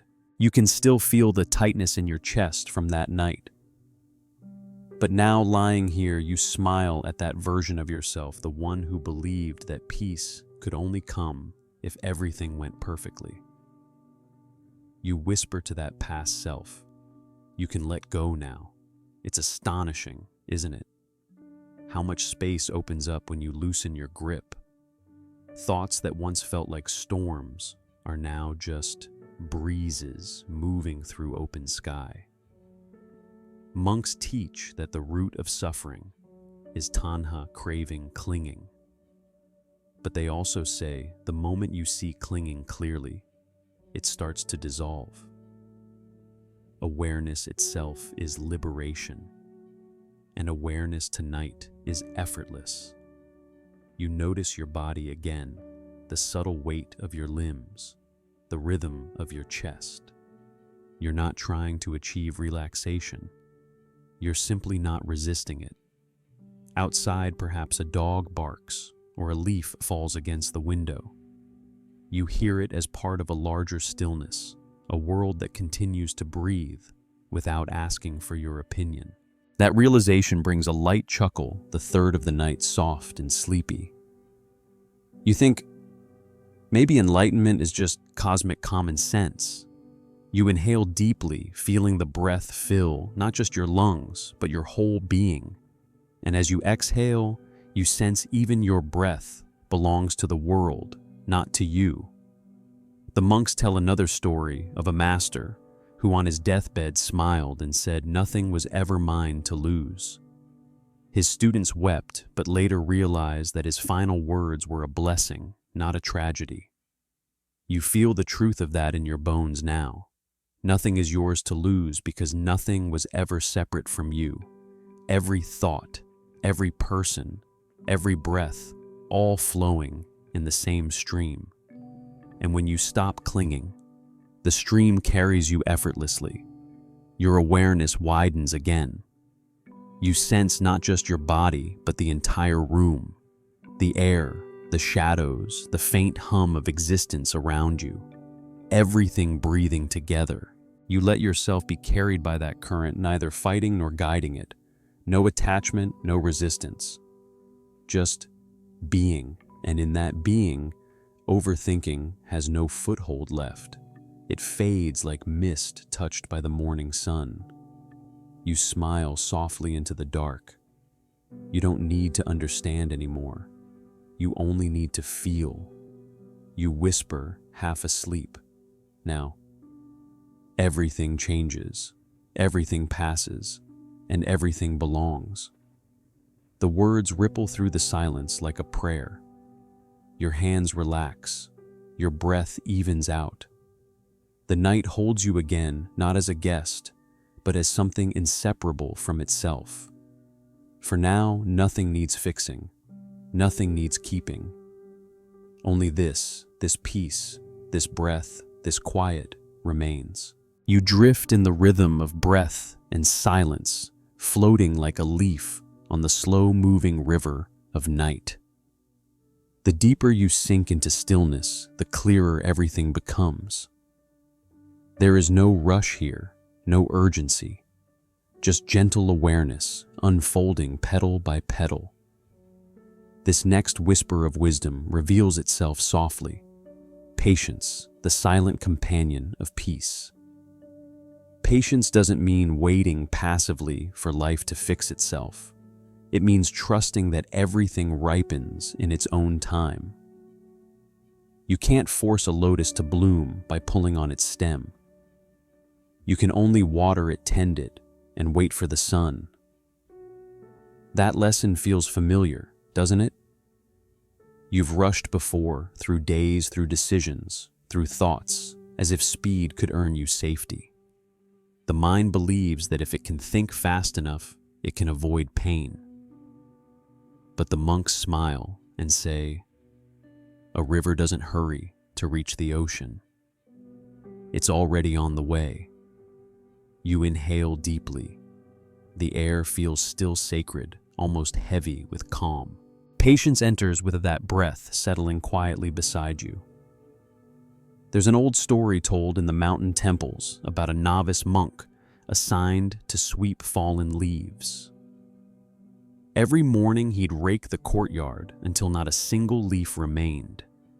But by the afternoon, more would fall, and he'd sigh frustrated. One day his teacher said, "Sweep once more, then shake the tree." The student did, and leaves rained down. The teacher said, "Now it's perfect because it's unfinished." You smile softly at that. The humor of it is warm, like an ember glowing in your chest. Monks still argue whether patience is a virtue or simply wisdom wearing a slower face. Some say patience must be trained, while others insist it's what remains when the noise finally settles. Maybe both are true. You feel your own mind quieting now. The need to reach the next idea, the next answer fading. Each thought arrives when it's ready, no sooner, no later. You turn your awareness inward. Even your breath has its rhythm, rising, pausing, falling. No part of it feels rushed. The body, wise and ancient, knows its own timing. You think back to all the nights you've tried to force yourself to sleep, commanding your mind to stop spinning. But the harder you tried, the louder it became, like shaking a snow globe and begging the flakes to settle. Now you understand, stillness can't be commanded. It must be allowed. You chuckle quietly, your second sleepy laugh tonight. Maybe patience isn't learned. Maybe it's remembered. A part of you has always known how to wait. The same patience that grew your body from a child, that healed your wounds, that brought you through countless moments that once felt unbearable. Patience has always been walking beside you, invisible but faithful. You breathe into that realization. The air feels thicker now, softer, like the world has turned down its volume just for you. You think of the monks meditating for hours, unmoving through heat and cold. They say the body rebels. At first the mind shouts, "Enough." But after a while, everything quiets. Patience becomes not endurance, but serenity. Maybe that's what's happening to you tonight. The overthinking mind has stopped shouting. The quiet has grown deep enough that even impatience can rest. Outside your window, maybe there's wind in the trees, a low, continuous sound. You hear it differently now, not as noise, but as rhythm. A reminder that nature never hurries. In a temple you once visited, there was a cracked bell. Every time it rang, its imperfect tone shimmered with unexpected beauty. The abbot said, "Patience made this sound." You didn't understand then. But lying here now, you do. Every crack in your life, every delay, every waiting, all of it shaped the tone of who you've become. You sigh, not out of weariness, but relief. Patience feels like permission. Permission to be unfinished, to not have everything figured out, to rest inside the process. The monks teach that the moon doesn't complain about the clouds. It simply waits, knowing they'll pass. You think of that image now, clouds drifting over a patient, silent moon. You realize that's you, the sky of your awareness, vast enough to hold any weather. You smile again. It's your third laugh, a soft exhale that feels like forgiveness. You whisper inwardly, "It's okay to take my time." The words echo gently through the chambers of your mind, and suddenly the night itself seems to slow down. The air hums at a lower pitch. The world holds its breath alongside you. In that pause, patience becomes something alive, not just waiting, but trusting. Trusting that every thought, every emotion, every experience has its own unfolding. Even overthinking, when held patiently, starts to dissolve. It runs out of momentum when you stop feeding it urgency. You notice that you're no longer trying to meditate. You're simply here, aware, breathing, serene. You are both the observer and the observed, the sky, and the cloud, the breath, and the breather.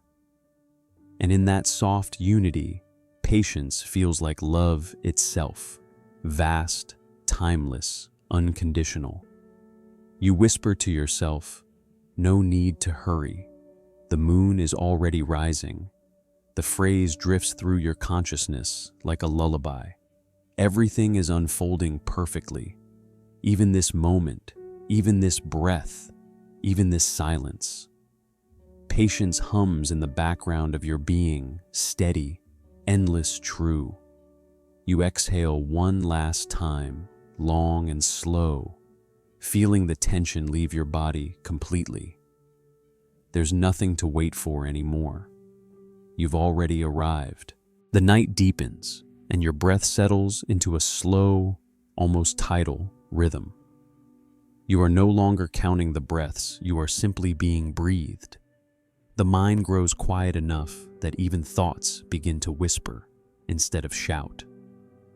Into this serene stillness emerges the next Zen secret: simplicity, the freedom that comes when nothing extra remains.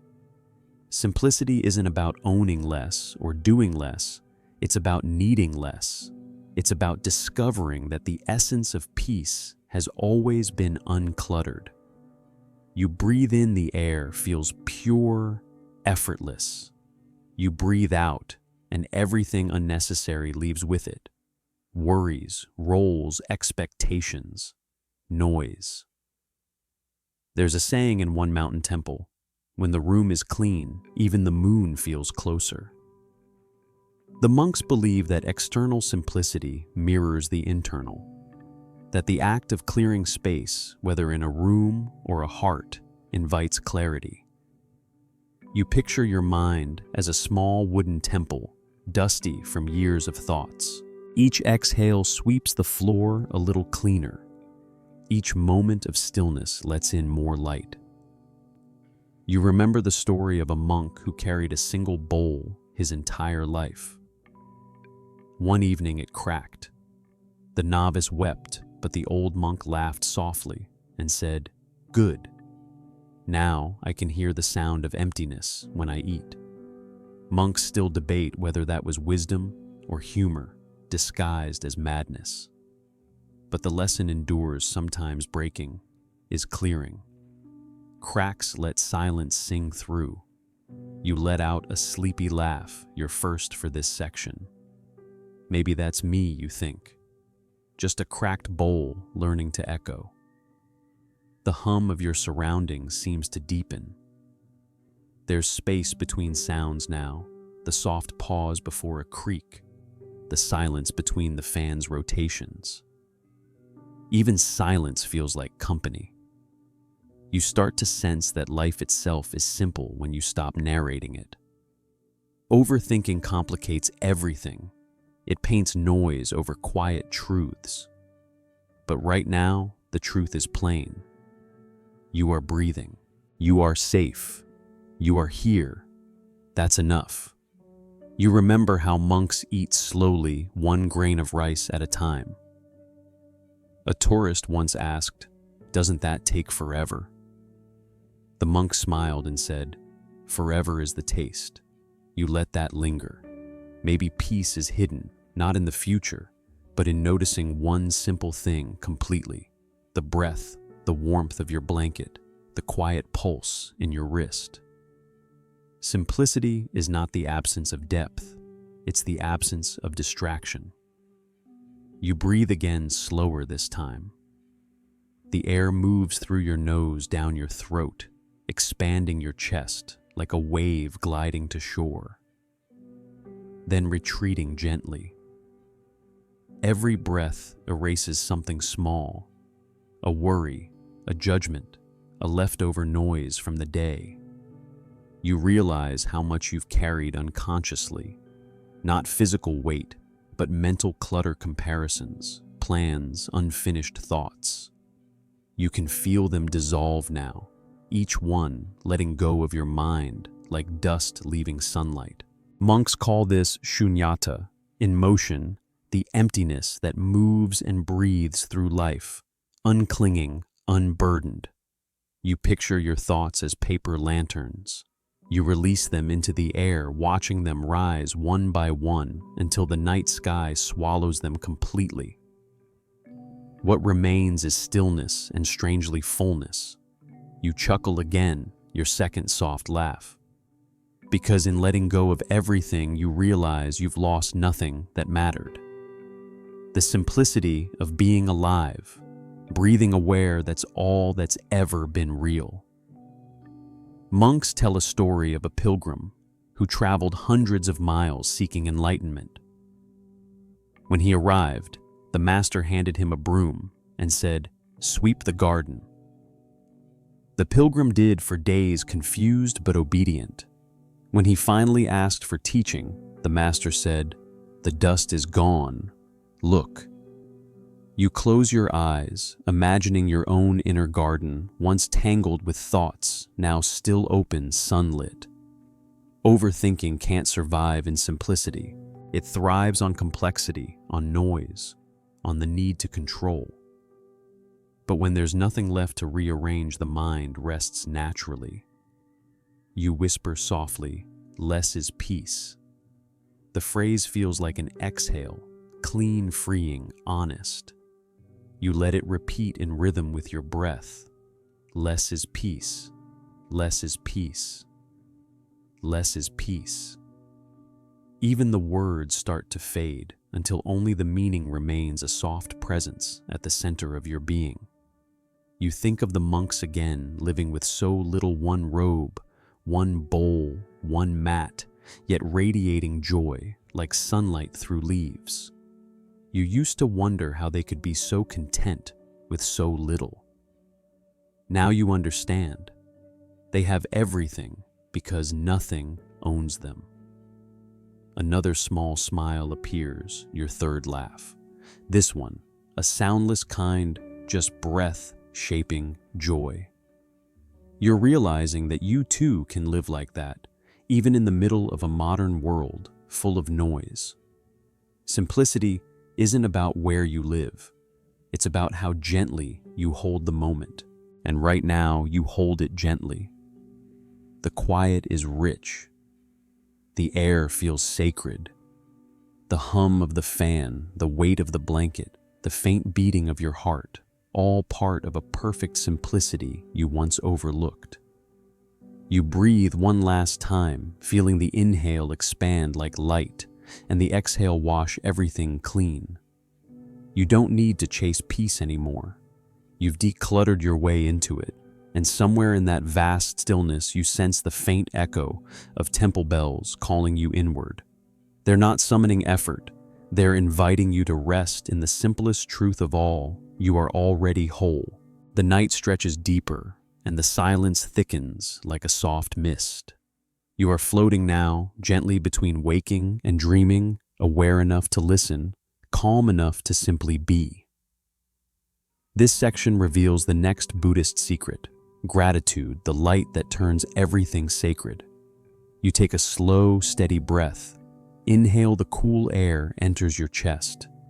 Exhale, the body loosens, the heart softens. Gratitude doesn't need words. It begins as a feeling, quiet and warm, blooming like a lantern inside your ribcage. It doesn't ask for perfection.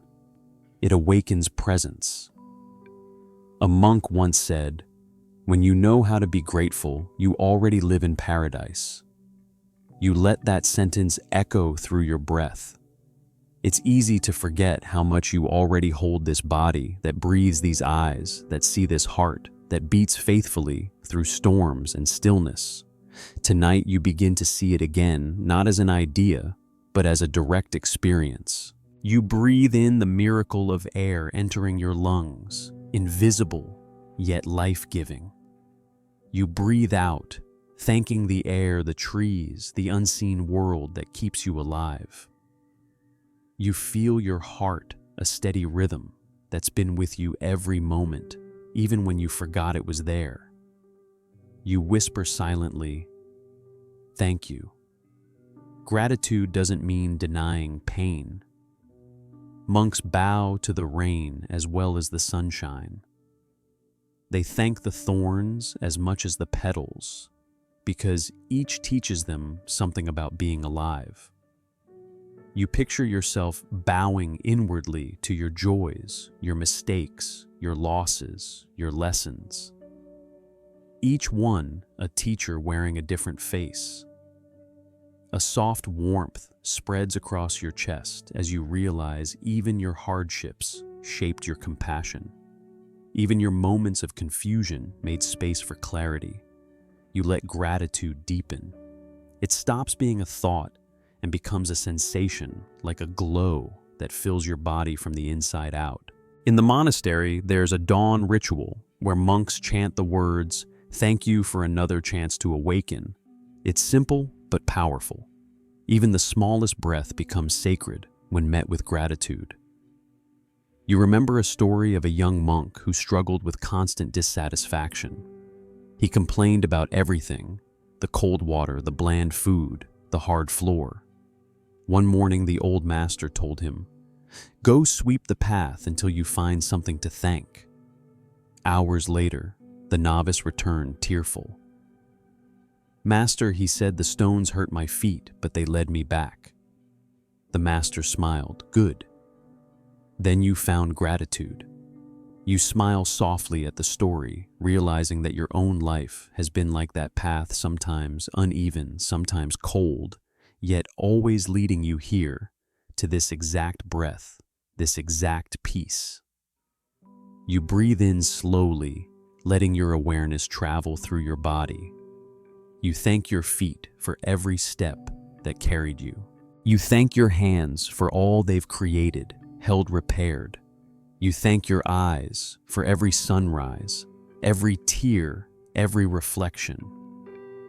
You thank your mind, even with its noise and chaos, for trying to protect you all these years. You thank your heart for loving again and again, no matter how many times it broke. And then you thank the silence for holding you tonight like a mother's arms. Gratitude transforms perception. What once looked ordinary becomes luminous. Even the hum of the night feels like a blessing. You remember how monks bow before they eat, even to an empty bowl. When asked why, one replied, "Because emptiness feeds me too." You breathe out softly. That line touches something deep inside you. Maybe gratitude isn't just about what you have, but about being awake enough to see that having and not having are both part of the sacred dance. There's beauty in fullness, but also in absence, in the empty space that allows room for something new. You imagine standing under a vast night sky, countless stars glimmering above. You whisper thank you to each one, even the ones that have long since died. Their light still travels across the cosmos to reach you, a delayed blessing, millions of years in the making. That's how gratitude feels timeless, weightless, infinite. You sense the connection, every breath, every heartbeat, every whisper of wind belongs to the same great rhythm. Gratitude tunes you to that rhythm. The room around you feels warmer now. The edges between your body and the world soften, almost dissolve. You are both the one who breathes and the air being breathed. And somewhere in that space, you hear an ancient voice, not from outside, but from within, whispering, "Nothing is missing. Nothing was ever missing." You smile again. It's not the grin of excitement, but the quiet smile of someone who has just remembered something they always knew. You whisper softly, "Thank you." The words don't feel like they're coming from your mouth. They're coming from your whole being. Thank you for this breath.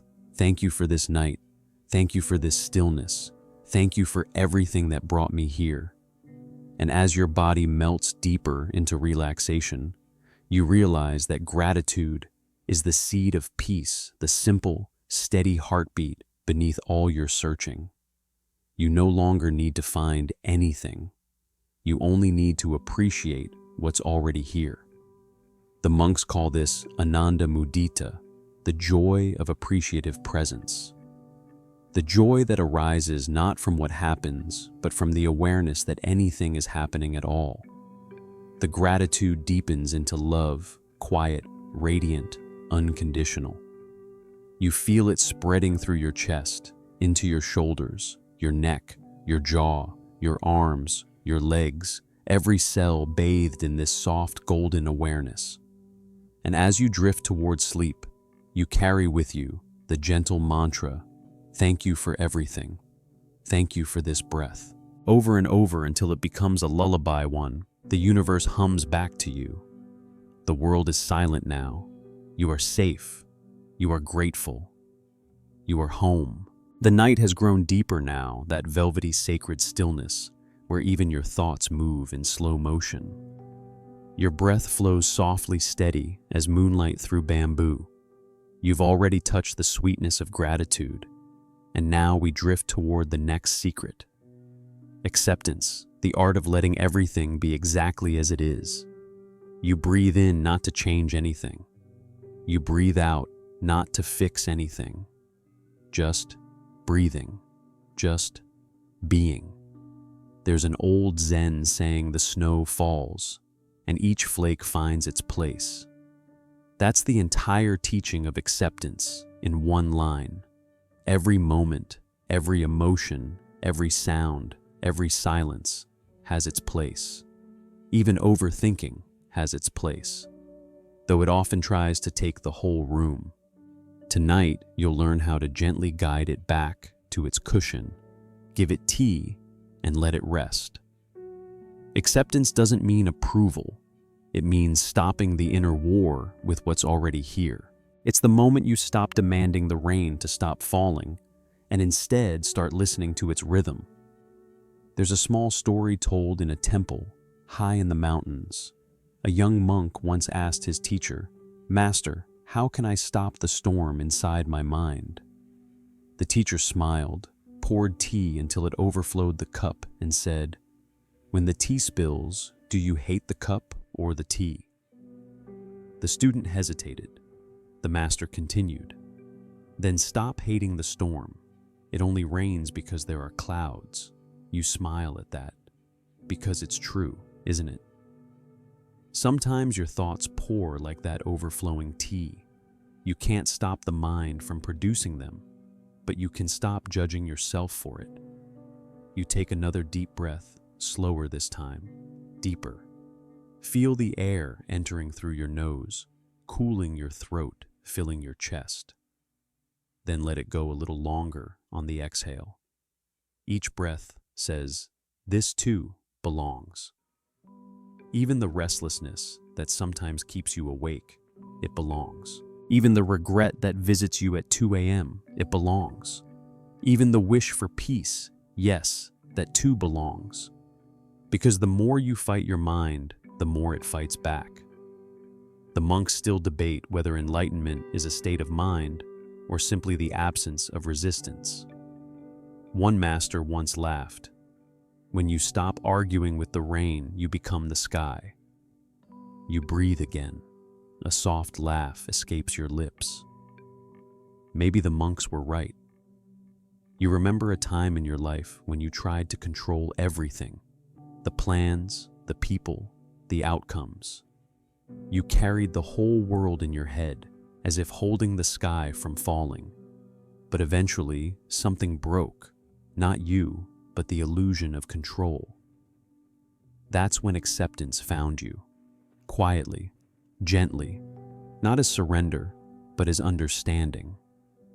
Acceptance whispers, "You don't need to carry everything. Let life hold you for a while." So now as you lie here, you let go just a little more. You unclench your jaw. You soften your shoulders. You stop trying to manage your breath. You simply notice. Notice the coolness of the air on your skin. Notice the way gravity holds you, as if the earth herself is saying, "I've got you." Notice how even silence has a texture deep alive, full. You are not separate from this silence. You are the silence. There's a Zen master known for meditating beside a waterfall every night. When asked why, he said, "Because the water never tries to flow backward." You breathe in, imagining that waterfall. Constant, effortless, never questioning its path. You imagine your thoughts like drops of water, each one falling exactly where it must. You don't have to fix or judge them. You just let them pass. Sometimes the mind may whisper, "But what if I never stop overthinking?" And you smile. That's just another thought. You let it come and let it go like a cloud moving across the moon. That's the secret, letting thoughts come and go without trying to build a house under each one. You remember one more story, this one from a wandering monk who once stayed at a monastery during a thunderstorm. As lightning split the sky, the younger monks panicked and prayed for the storm to stop. But the old monk simply bowed to the thunder. When asked why, he said, "Because thunder reminds me I'm still alive to hear it." You smile softly. That's what acceptance sounds like: peace, even in the middle of noise. You take another slow breath, letting the air expand your chest. On the exhale, you whisper silently, "I allow everything to be as it is." And as you do, the weight begins to lift. The mind's edges blur. The inner noise starts to sound more like gentle rain than chaos. You realize every emotion, even fear or sorrow, is just a wave of energy asking to pass through. The moment you stop pushing it away, it begins to move, and eventually it fades. Acceptance is motion. Resistance is stagnation. You feel the difference in your body. Now, the soft, flowing ease that comes when you stop clenching against reality. You're not forcing yourself to be calm. Calmness is what's left when you stop fighting. The monks have a word for this: tathata, or suchness. It means seeing life exactly as it is, unfiltered, unpolished, unjudged. When you live in suchness, even confusion becomes a kind of beauty. You let the next breath out with a sigh. Your mind begins to glow from within, not from trying to understand, but from allowing understanding to emerge on its own. The night holds you gently now. There's no pressure to fix the day that passed, no need to prepare for tomorrow. Just this breath, just this quiet, just this gentle knowing. Everything is already okay. You can finally rest inside that truth. The storm has not stopped, but you've stopped being afraid of rain. And in that moment, peace arrives, quietly, naturally, like dawn light touching temple stones. The night deepens into that soft, eternal blue, the kind that makes time dissolve. The air feels still tender and infinite. You lie there resting between wakefulness and dream, wrapped in the hush of everything being exactly as it should be. You've embraced gratitude, welcomed acceptance, and now comes the next Zen secret: simplicity, the quiet art of doing less, needing less, and finding more. You take a slow breath. Inhale, you feel the cool air touch your chest. Exhale, you feel the world grow lighter. Simplicity in the Zen tradition isn't about living with nothing. It's about not being owned by anything. Not even by your thoughts, not even by your worries. A Japanese monk once said, "The simplest bowl holds the most flavor." You let that image fill you: a plain clay bowl, unpainted, empty, yet somehow it feels complete. Maybe that's how peace works. When you stop crowding your mind with too much, the beauty of what is finally shows through. You notice it right now: the hum of your surroundings, the rhythm of your breath, the whisper of silence itself. There's nothing you need to add. The scene is already perfect in its simplicity. In many Zen temples, there's a ritual before sleep. Monks walk slowly through their quarters with a small candle, checking each space, not to tidy, but to release. If they find something unnecessary, they bow to it, thank it, and put it away. The goal isn't minimalism, it's mindfulness. To ensure nothing unneeded lingers to disturb the mind's stillness. You might imagine doing the same tonight, not with physical objects, but with thoughts. You pick up a memory, thank it, and let it go. You pick up a worry, bow to it, and let it dissolve. You pick up a dream, smile at it, and set it gently aside for tomorrow. Each breath is a soft decluttering. You start to feel lighter. In the quiet, you realize overthinking is often a symptom of excess. Too many what-ifs, too many scenarios, too many versions of yourself trying to exist all at once. The Zen answer isn't to solve them all, it's to simplify. You whisper silently, just this breath, just this moment. A light joke surfaces in your mind. Maybe I've been carrying a mental suitcase labeled things that might go wrong. You chuckle softly, then imagine yourself unzipping that bag, pulling out every unnecessary item and tossing them into the wind. It feels good. A monk once told a story about simplicity disguised as foolishness. He said there was once a villager who prayed every night for enlightenment. When asked by a wandering monk what his practice was, he said, "I just sweep." The monk laughed. "Sweep what?" The man smiled. "Whatever's in front of me." You breathe deeply, smiling at that. There's a certain wisdom in sweeping what's in front of you, not what's behind, not what's coming, just the present dust of this moment. You begin to see that simplicity isn't about shrinking your life. It's about expanding your awareness until you realize how little is actually missing.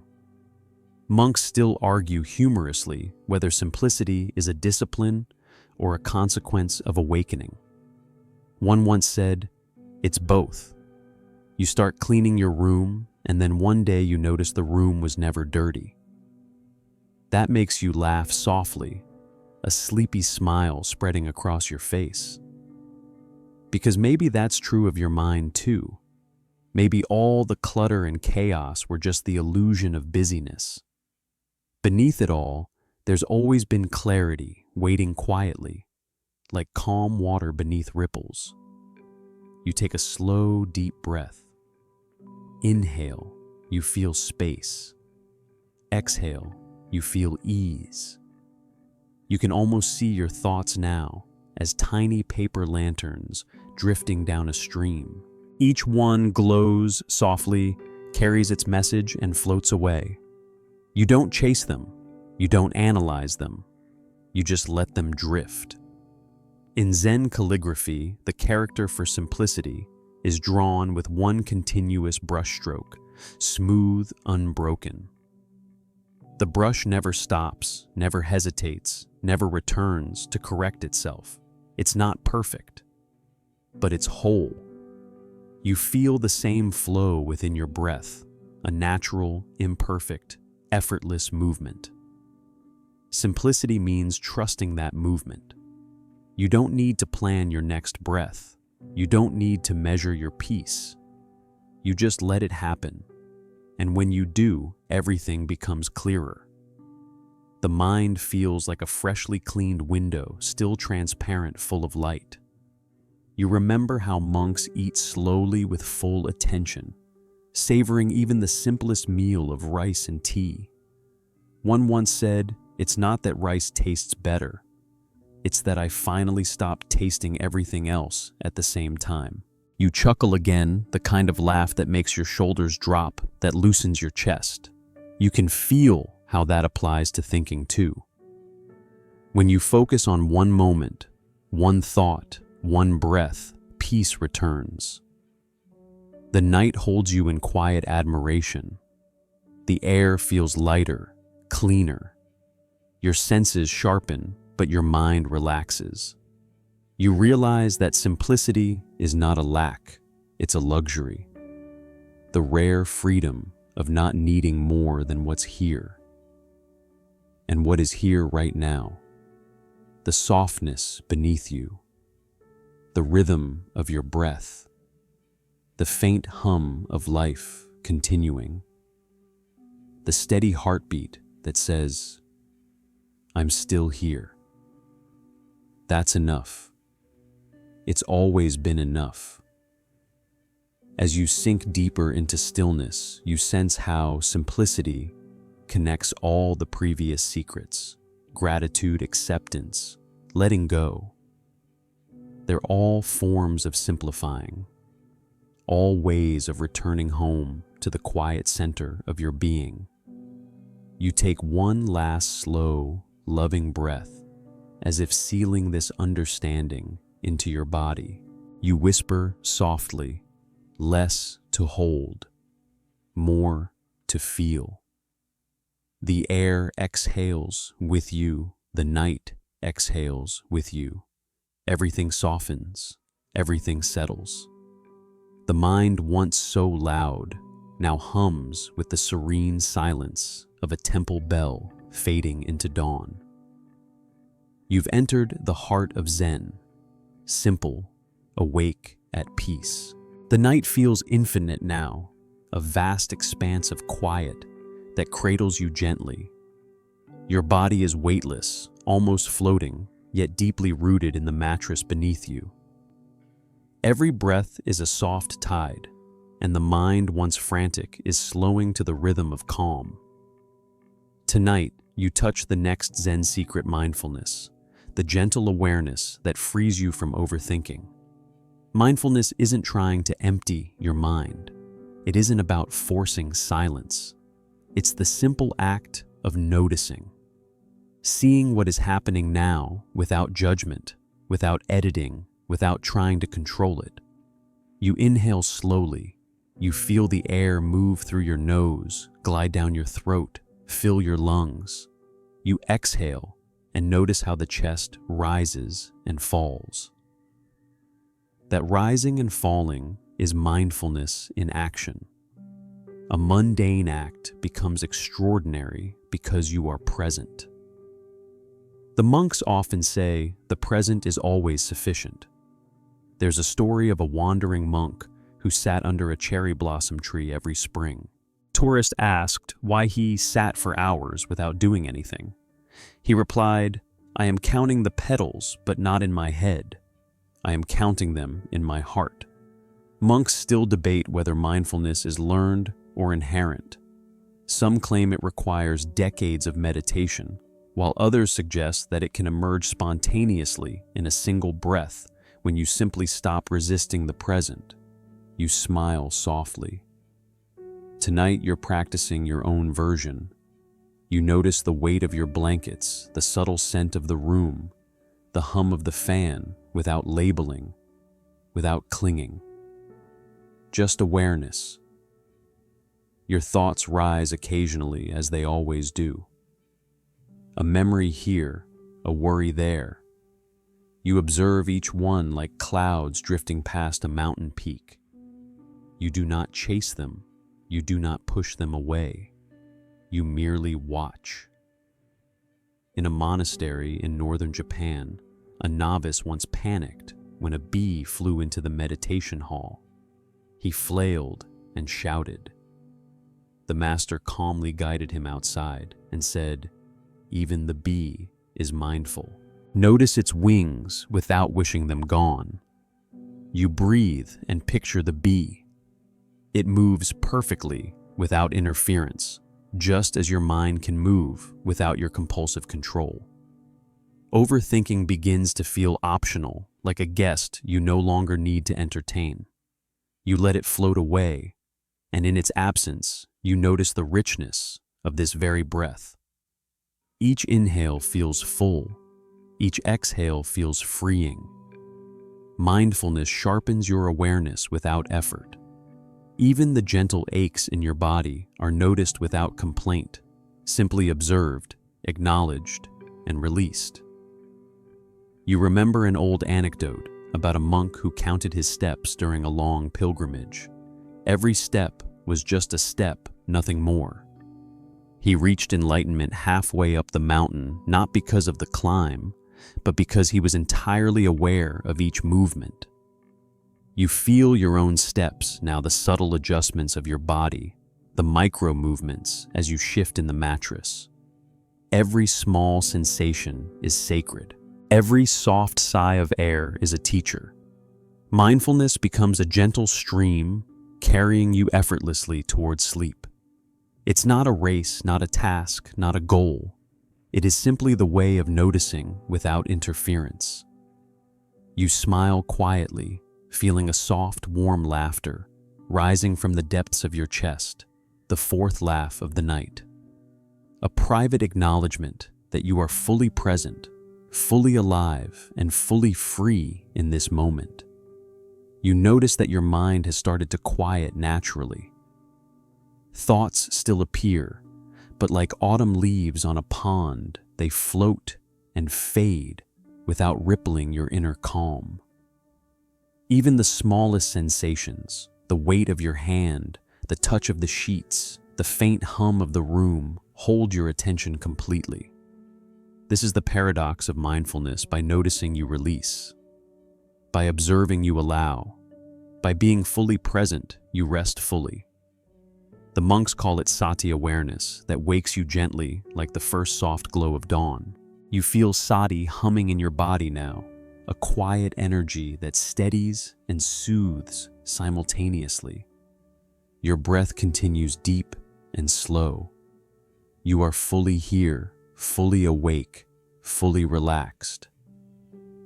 And in that awareness, you realize that overthinking can no longer find purchase. It has nowhere to cling. It's just another cloud drifting past the infinite sky of your consciousness. You smile one last time, letting your awareness expand, embracing every quiet corner of your being. And now you float in the still, mindful center of your own experience, serene, awake, and utterly free. The night feels sacred now, thick with quiet, yet light as silk. Your body is sinking deeper, and your awareness spreads across the stillness like a soft lantern glow. You are breathing present, weightless, and the mind, once restless, now drifts with ease. Here comes the next Zen secret. Compassion, the gentle light that softens both mind and heart. Compassion in Zen isn't just about helping others or feeling empathy. It begins within. It's learning to treat yourself with the same kindness you instinctively offer to a friend. To stop overthinking, you must first forgive your own thoughts, even the stubborn looping ones. You inhale slowly. You feel the warmth of your chest expanding. You exhale and let a soft wave of kindness wash over your shoulders, your arms, your neck. A monk once said, "The heart that forgives itself forgives the world." You think of all the times you've scolded yourself for thinking too much, for worrying, for spinning scenarios that never happened. Tonight, you let that inner critic rest. You imagine offering it a small cushion and a warm cup of tea. There's a playful story from a temple in Kyoto. A novice kept trying to meditate perfectly, but his mind would always wander. The master told him, "You worry too much about stopping your thoughts. Treat them like cats. Let them wander, feed them occasionally, but never lock them in a cage." Monks still debate whether compassion should be trained through action or simply felt. Some insist it's active. Others whisper that feeling it deeply once is enough to let it blossom forever. You smile at that, picturing your thoughts as tiny, mischievous cats. They wander, they jump, they purr, and that's okay. You no longer chase, no longer fight. You just sit quietly, offering soft care. You notice your heart beginning to expand. The warmth flows down your arms, across your hands, into your fingertips.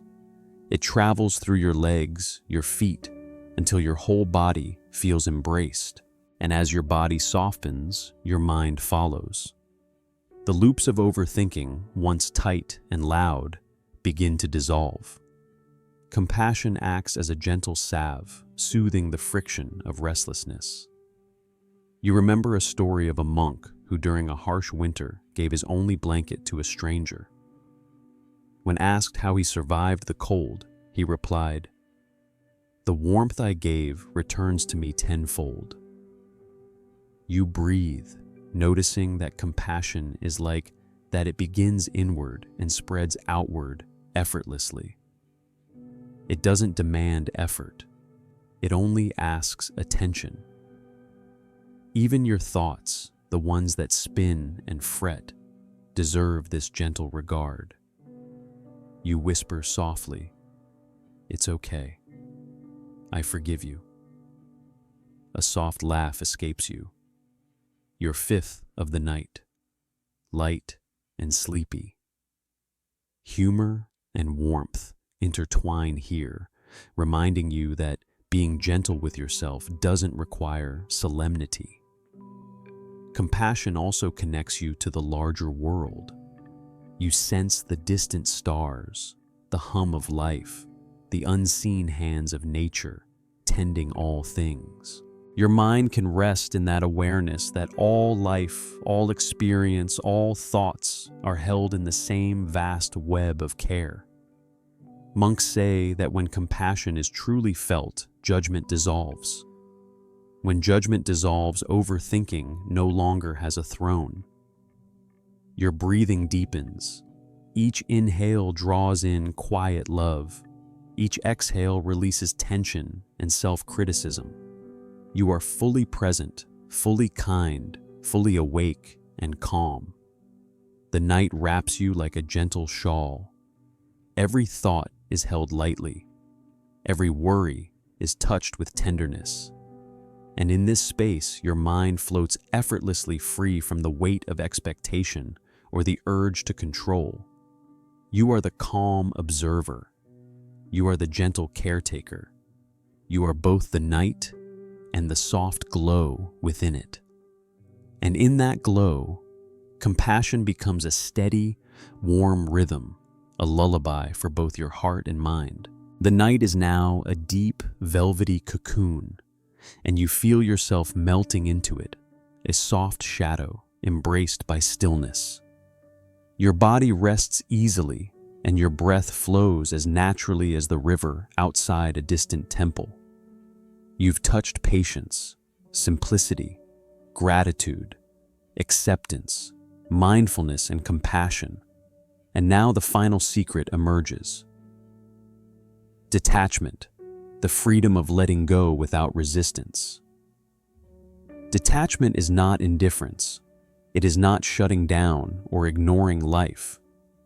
It is the art of holding experiences lightly, like autumn leaves drifting on a gentle wind. It's recognizing that thoughts, emotions, and even your own anxieties are temporary guests, not permanent residents. You breathe in slowly, feeling the cool air expand your lungs.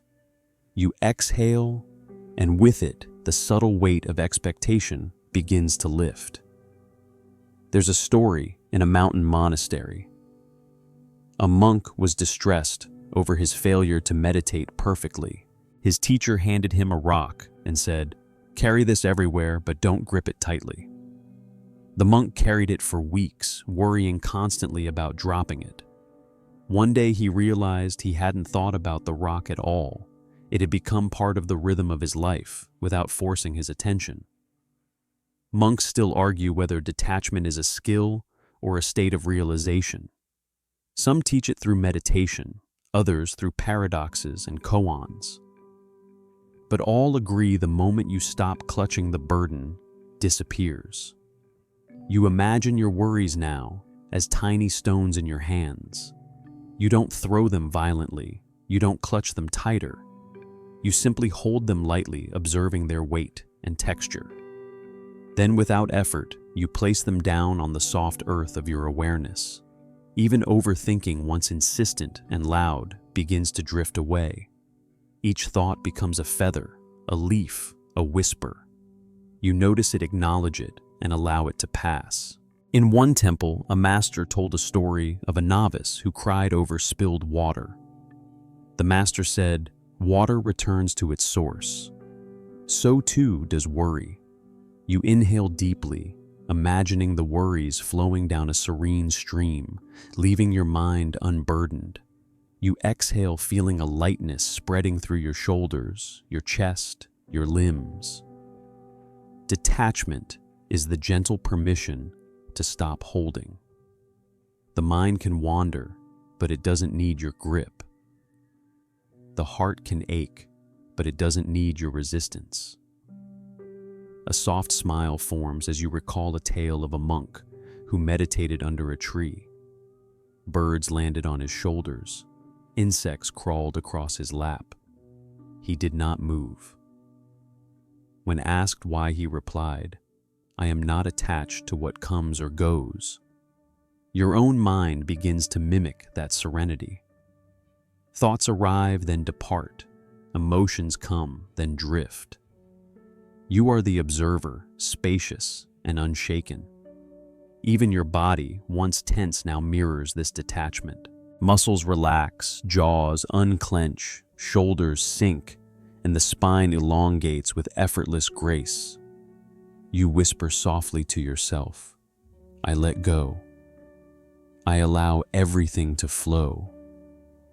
And as you do, a remarkable calm settles in. It is quiet, deep, and enduring. Overthinking no longer has a foothold.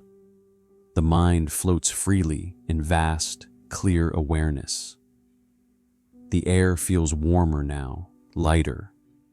Your heart beats calmly. Your breath is the gentle tide beneath a tranquil moon. Detachment is freedom. Freedom from clinging, from constant judgment, from the unnecessary burden of trying to control what cannot be controlled. You are both the sky and the clouds, both the breath and the watcher of the breath, both aware and ungrasped. In this spaciousness, the night itself becomes a soft melody. You listen, resting in the ultimate peace of letting go. The mind hums quietly, contentedly, finally at ease. And with that, you float deeper into the quiet mystery of the night, serene, unbound, and free. The night now feels endless, soft as velvet, wrapping you in a gentle embrace. You are fully aware of your body sinking into the mattress, every point of contact alive with sensation, every muscle softening. Your breath moves like a quiet river, steady, calm, and luminous. You are ready to glide further deeper into the evening of your mind. You notice how the 5 ZEN secrets, patience, simplicity, gratitude, acceptance, mindfulness, compassion, and detachment have begun to weave together. Each one is a thread in a tapestry of serenity. And here, in this quiet, your mind begins to grasp a profound truth. Peace is not something to achieve. It is something to recognize in the flow of your being. You breathe in slowly. You feel the weight of your body, the gentle pressure of sheets and blankets, the soft rhythm of your own heart. Exhale and sense all tension dissolving. There's a story of a monk who spent years trying to quiet his thoughts through strict meditation. Each night his mind raced like a wild horse.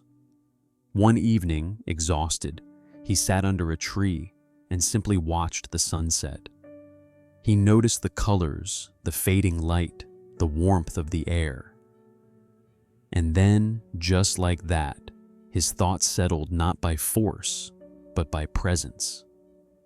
Monks still debate whether the key to peace is active practice or passive observation. Some insist that effort is essential. Others suggest that surrender is the true practice. Yet all agree on one thing: awareness transforms experience. You let your awareness drift over your body. Your arms, your legs, your spine all feel lighter, untethered. You notice how even the smallest sensation is amplified, the subtle brush of air across your skin, the soft hum of life surrounding you. Overthinking, which once clutched your mind like ivy, begins to loosen. Each thought rises and falls, observed without judgment, without attachment. You are no longer the architect of every mental scenario. You are the observer, serene and spacious. A humorous image arises your worries as tiny bumbling insects fumbling around the room. You don't chase them. You don't squash them. You simply watch as they wander and eventually fly away. Compassion continues to flow within you. You extend it toward yourself, toward your mind, toward the very act of overthinking that once troubled you. And in this gentle acceptance, freedom blooms. Even time seems to soften. You notice the space between one breath and the next, the space between one thought and the next. You realize that these gaps are where true peace resides. You imagine walking through a Zen garden at midnight. The moonlight spills over raked stones, shadows dance quietly, and every step is deliberate yet effortless. There is no destination. There is only this moment, perfect, complete, luminous. You feel your mind like that garden, still carefully arranged, yet free to move naturally within its boundaries.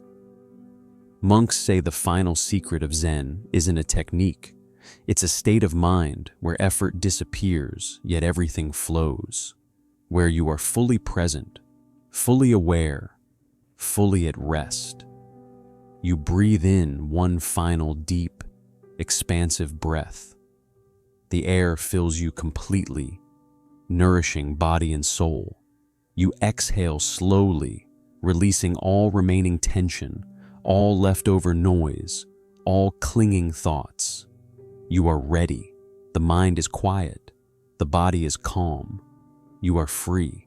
The night deepens into utter stillness, a serene moonlit expanse that seems to stretch forever.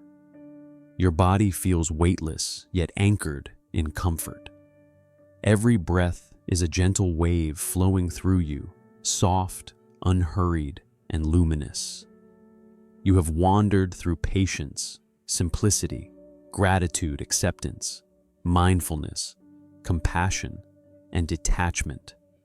And now you arrive at the final integration unity, the quiet realization that all is interconnected and whole. Unity is not something you have to chase or grasp.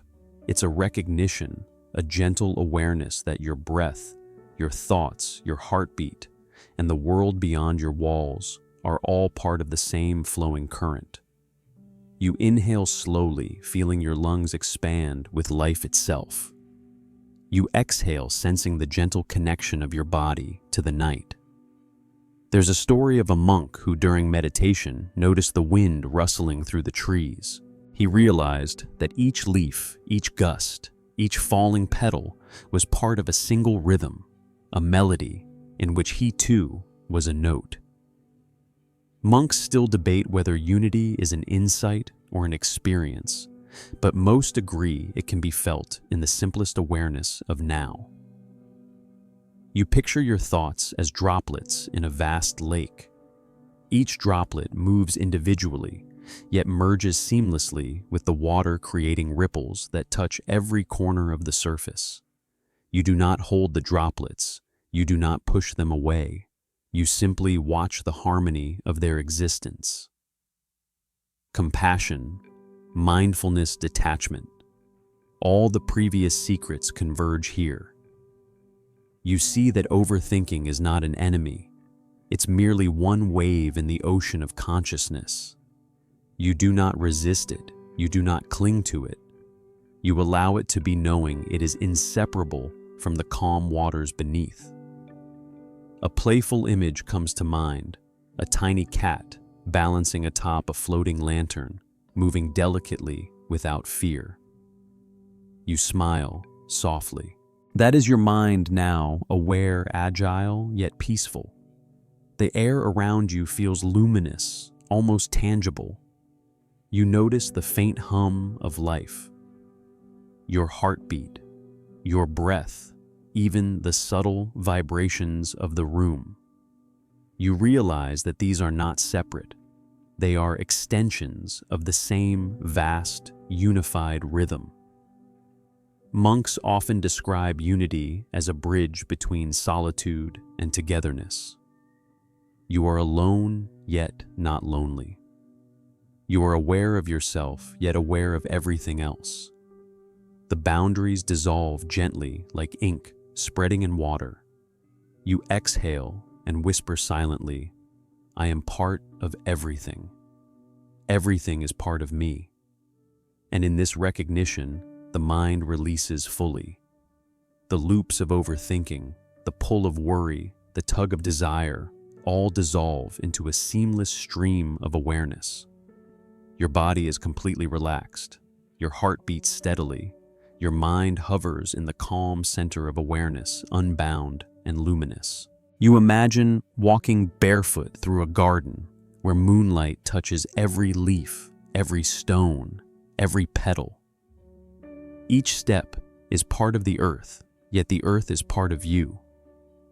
There is no effort, no hurry, just perfect, effortless harmony. Unity is the culmination of all the Zen secrets. It is not learned, it is remembered. You are not seeking it, and yet here it is, a gentle, radiant truth. Resting at the center of your being, you breathe in, filling yourself with the quiet glow of interconnectedness.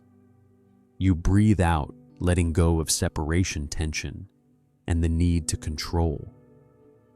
And in that infinite quiet, you realize overthinking has no hold here. Only peace, only presence, only the gentle, endless flow of life itself. The night stretches on, tender and still, as if holding its breath alongside you. Your body is completely at ease, yet your awareness hums with a soft, awake serenity. You have journeyed through gratitude, acceptance, simplicity, mindfulness, compassion, detachment, and unity, and now your consciousness hovers in the gentle space where all these secrets converge. Integration, weaving the lessons into effortless nighttime peace. Integration is not an action. It is a state of being. It is the quiet blending of awareness, kindness, and freedom that allows you to rest without resistance. You inhale slowly, feeling the cool air expand your lungs, and exhale, letting the tension melt like dew on a temple roof at dawn. In a Zen monastery, the last ritual before sleep often involves sitting quietly and reflecting on the day's practice, not judging it, not planning tomorrow, just noticing. The master once said, "The night does not demand perfection. It accepts your presence." Monks still debate whether integration is learned through meditation, mindful work, or simply by living. Yet the wisdom is clear. The mind at peace is a mind that allows itself to be. You notice your own body now, the gentle curve of your spine against the mattress, the softness of your hands, resting the light rise and fall of your chest. Every sensation is acknowledged, every thought accepted, and every breath is an anchor. Even overthinking, once a relentless river, has slowed to a gentle stream. You observe lingering thoughts without chasing, without judgment. They are part of the flow, and yet they do not disturb your center. A small smile forms as you imagine your mind as a Zen garden. Every pebble, every grain of sand, every ripple of water is exactly where it should be. Nothing extra, nothing missing. Just harmonious balance. You recall the story of a monk who spent years arranging stones in a temple courtyard. Visitors asked why he was so meticulous. He answered, "Each stone holds its place because I respect it, not because I control it." Integration works the same way. Each of your thoughts, feelings, and memories finds its natural place when observed with kindness and acceptance. You do not push, you do not cling. You simply allow life to arrange itself. Your breath becomes the final thread tying everything together. Inhale awareness, exhale release, inhale presence, exhale peace. The room, the night, your body, your mind, everything flows together. You realize the wisdom of Zen is not found in grand revelations, but in small, steady practices woven seamlessly into life. You whisper softly to yourself, I am here. I am at peace. I am whole. And as you sink deeper into the mattress, you feel the subtle rhythm of integration ripple through every cell. The mind is quiet. The heart is warm. Overthinking is a distant echo. You are fully awake, yet fully ready to drift into sleep. The night now feels sacred, infinite, and soft, a tender cradle for both body and mind. Your awareness is still present, yet lighter, more spacious, like a bird hovering in the still night sky. Every breath is slow, deliberate, and effortless. You've traveled through gratitude, acceptance, simplicity, mindfulness, compassion, detachment, unity, and integration. And now you rest in the gentle fullness of completion, the quiet mastery of letting go and simply being. Completion is the culmination of all Zen secrets. It is not achievement, not a goal to reach, but a recognition that everything you need is already here. Your mind, once restless with overthinking, now moves like a quiet stream, soft, clear, and free of turbulence. You inhale deeply, feeling the cool air expand your chest. Exhale and let all lingering tension slip away, dissolving into the stillness. In one mountain monastery, a master told a novice, when your mind ceases to chase, when your heart ceases to clutch, sleep becomes a meditation. Monks still debate whether sleep is merely rest or a profound continuation of practice, but the wisdom is clear.